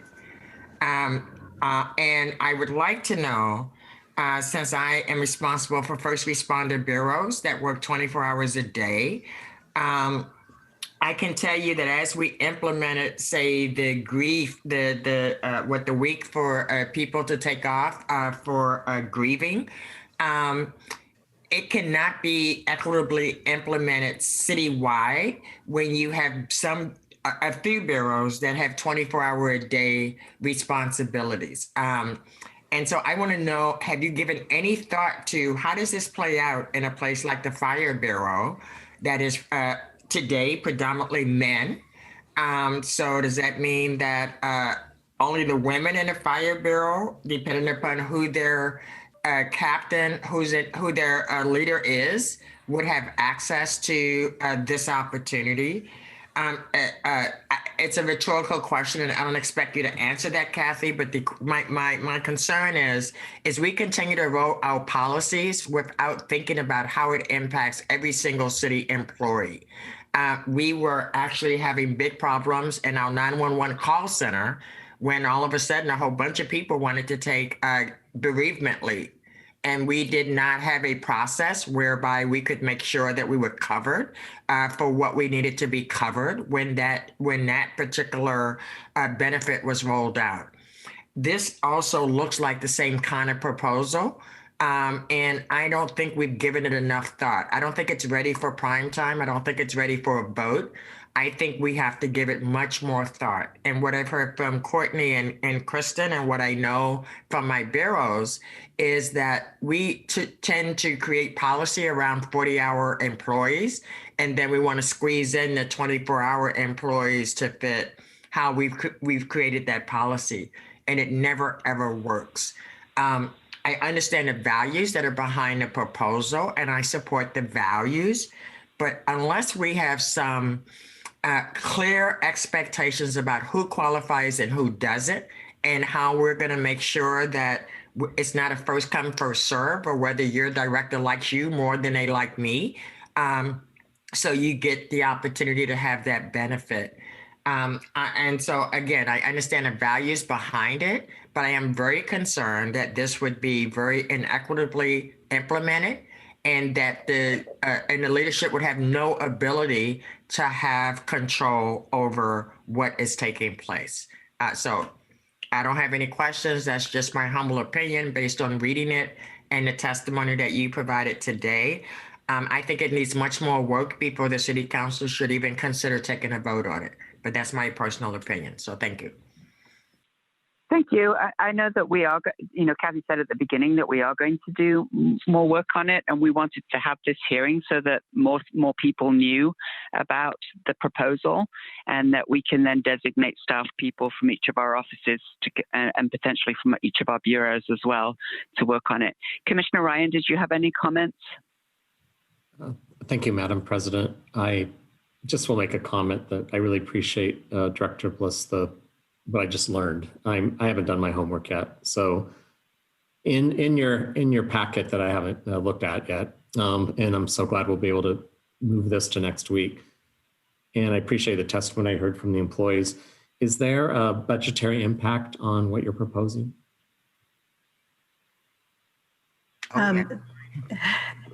The flexibility is more in lost productivity. So if bureaus are, if employees are able to take advantage of reducing their schedule, as a full-time employee, we're already budgeted for their salary or their hourly wage and their benefits. And so ensuring that we keep their benefits whole for anyone seeking this kind of flexibility is already part of the fiscal year's budget for 2021. So there would be some savings to bureaus who take advantage of the tools and the reductions in hours paid or in paid leaves. And Commissioner Hardesty brings up a really good point about public safety bureaus, because we need to be incredibly careful in how we would even approach public safety unions in offering such programs because of the backfill and overtime necessary to do that. And that, to your point, Commissioner Hardesty, would be very difficult to do in that environment. Thank you. So do you have further comments, Commissioner Ryan? Not at this moment.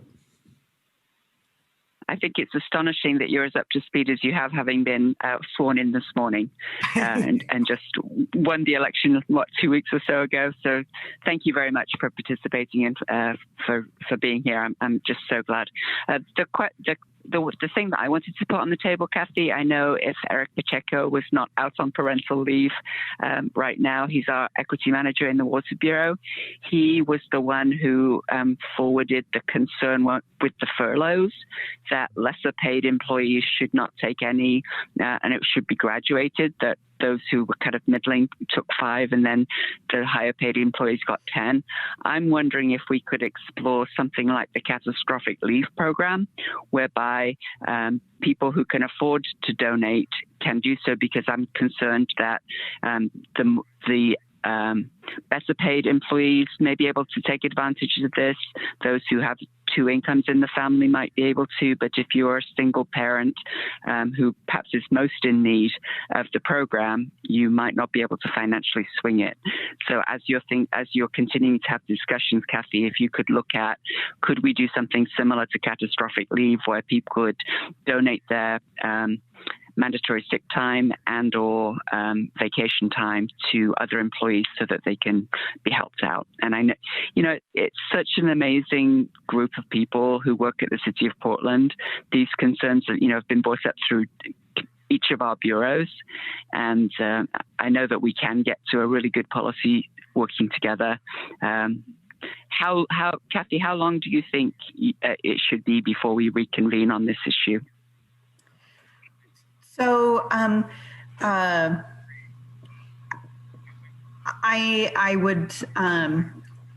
like to suggest, or maybe just for conversation, be able to talk about having a really full process is going to take a few weeks. It's not something that I think we can rush through next week. I know that my staff is already working on setting up some meetings with Portland City Mamas and whoever else would like to participate in that conversation. The reason why this one feels a bit rushed in its ordinance form is because we do have a lot of people asking for this initial flexibility. And so it allows us to then start to work with our labor partners, because as this ordinance is approved, whether that's this week, next week, or 3 weeks from now, as this ordinance is approved, there's still a bargaining obligation for all of our represented employees. And so we need to bargain the impacts of these choices, because it impacts their wages and their working conditions. So we have a bargaining obligation, and school has started. And many parents are wondering what kind of tools, if they were hoping that maybe they could get a leave in the next week or so, especially if they were a non-represented employee. The timing is really difficult. And so I reiterate, I completely agree with all of the comments that have been proposed today, and I'm still trying to meet the needs of people who need some action right now, which is why this was really just a starting point, so that we could get the ball rolling for some folks, and know that we need to be able to have much fuller discussions, that we need to be able to get all of the feedback. I know that the survey closes today, and I get the perception that that has for folks, but I'm just really trying to support folks who have been asking for weeks and weeks for something for the start of the school year. Right. So, Commissioner Hardesty, I do see your hand up still. I'd like to suggest, we can't vote on it today anyway because it's an emergency ordinance and so we'd need 4. I suggest that we carry it over to next week and see where we're at next week. If you come back and say we're not going to do anything, or you come back and say we're going to do this bit of it, just let's see where we can get to by next week. But then I hear your commitment to a longer process as well. Does that sound reasonable, colleagues? Commissioner Hardesty, you have your hand up. Yes, I have my hand up again. Thank you, Madam President. I think we could make a better decision once we have the latest economic forecast. Making piecemeal policy never turns out well. We all are guesstimating about what next year's budget is going to look like. And we're going to know very soon within the next month, what the economic forecast will be for our next year's budget. And hopefully we have tools within our toolbox right now to assist people who are most in need right now without actually having to develop a policy that will not be equitably implemented across the city of Portland. We cannot continue to implement policies piecemeal and think that we're actually helping the city, because every time we do that, and there are way too many examples in the 20 months I've been here, every time we do that, we find out, oops, we forgot. We forgot about whether it's first responders, or we forgot about, well, what happens with this? I would be much more comfortable if you continue to do your due diligence, and then we have this fuller city council conversation after we've had an economic forecast for what we can expect heading into next year's budget. That's me personally, because I think we have to have more information to be well informed about what the next steps are. Thank you, Madam President. Thank you. Thank you, Kathy. Well, the mayor being the commissioner in charge of the Office of Management and Finance, I believe we should carry it over to next week and come back and have a further conversation. Carla, how does the agenda look next week? Is it as packed as this week's? It really is. We're going till about 1 o'clock Wednesday morning, 4 o'clock Wednesday afternoon, and we're going till 3 o'clock Thursday afternoon. So we could potentially do it at 3 or 4 o'clock on Thursday afternoon. That would probably be suggested. Yeah. Let's. Is it Lauren? Yeah, Lauren. Do we have to make it a time certain or not? You do not. It's not a land use item, so you can announce that time later. So rather than putting a time on and then having to hang around or making it later than that, let's just put it after whatever the Thursday afternoon time certain is. Please, Carla. And if it turns out that in continuing discussions with you, Commissioner Hardesty, and with the mayor and with Commissioner Ryan, that it's not ready for prime time, we can just say so at that point. But I have heard from employees how desperate they are to be able to continue their healthcare benefits if they and to find some solutions. So that's what I would like to do. Seeing no other, I should say, are there any other issues that anybody wants to bring up? Okay, thank you so much. This has been a very busy day, and thank you everybody, all the staff who've been working on this as well as on the land use issue. I really appreciate it. With that, we are adjourned. Good night.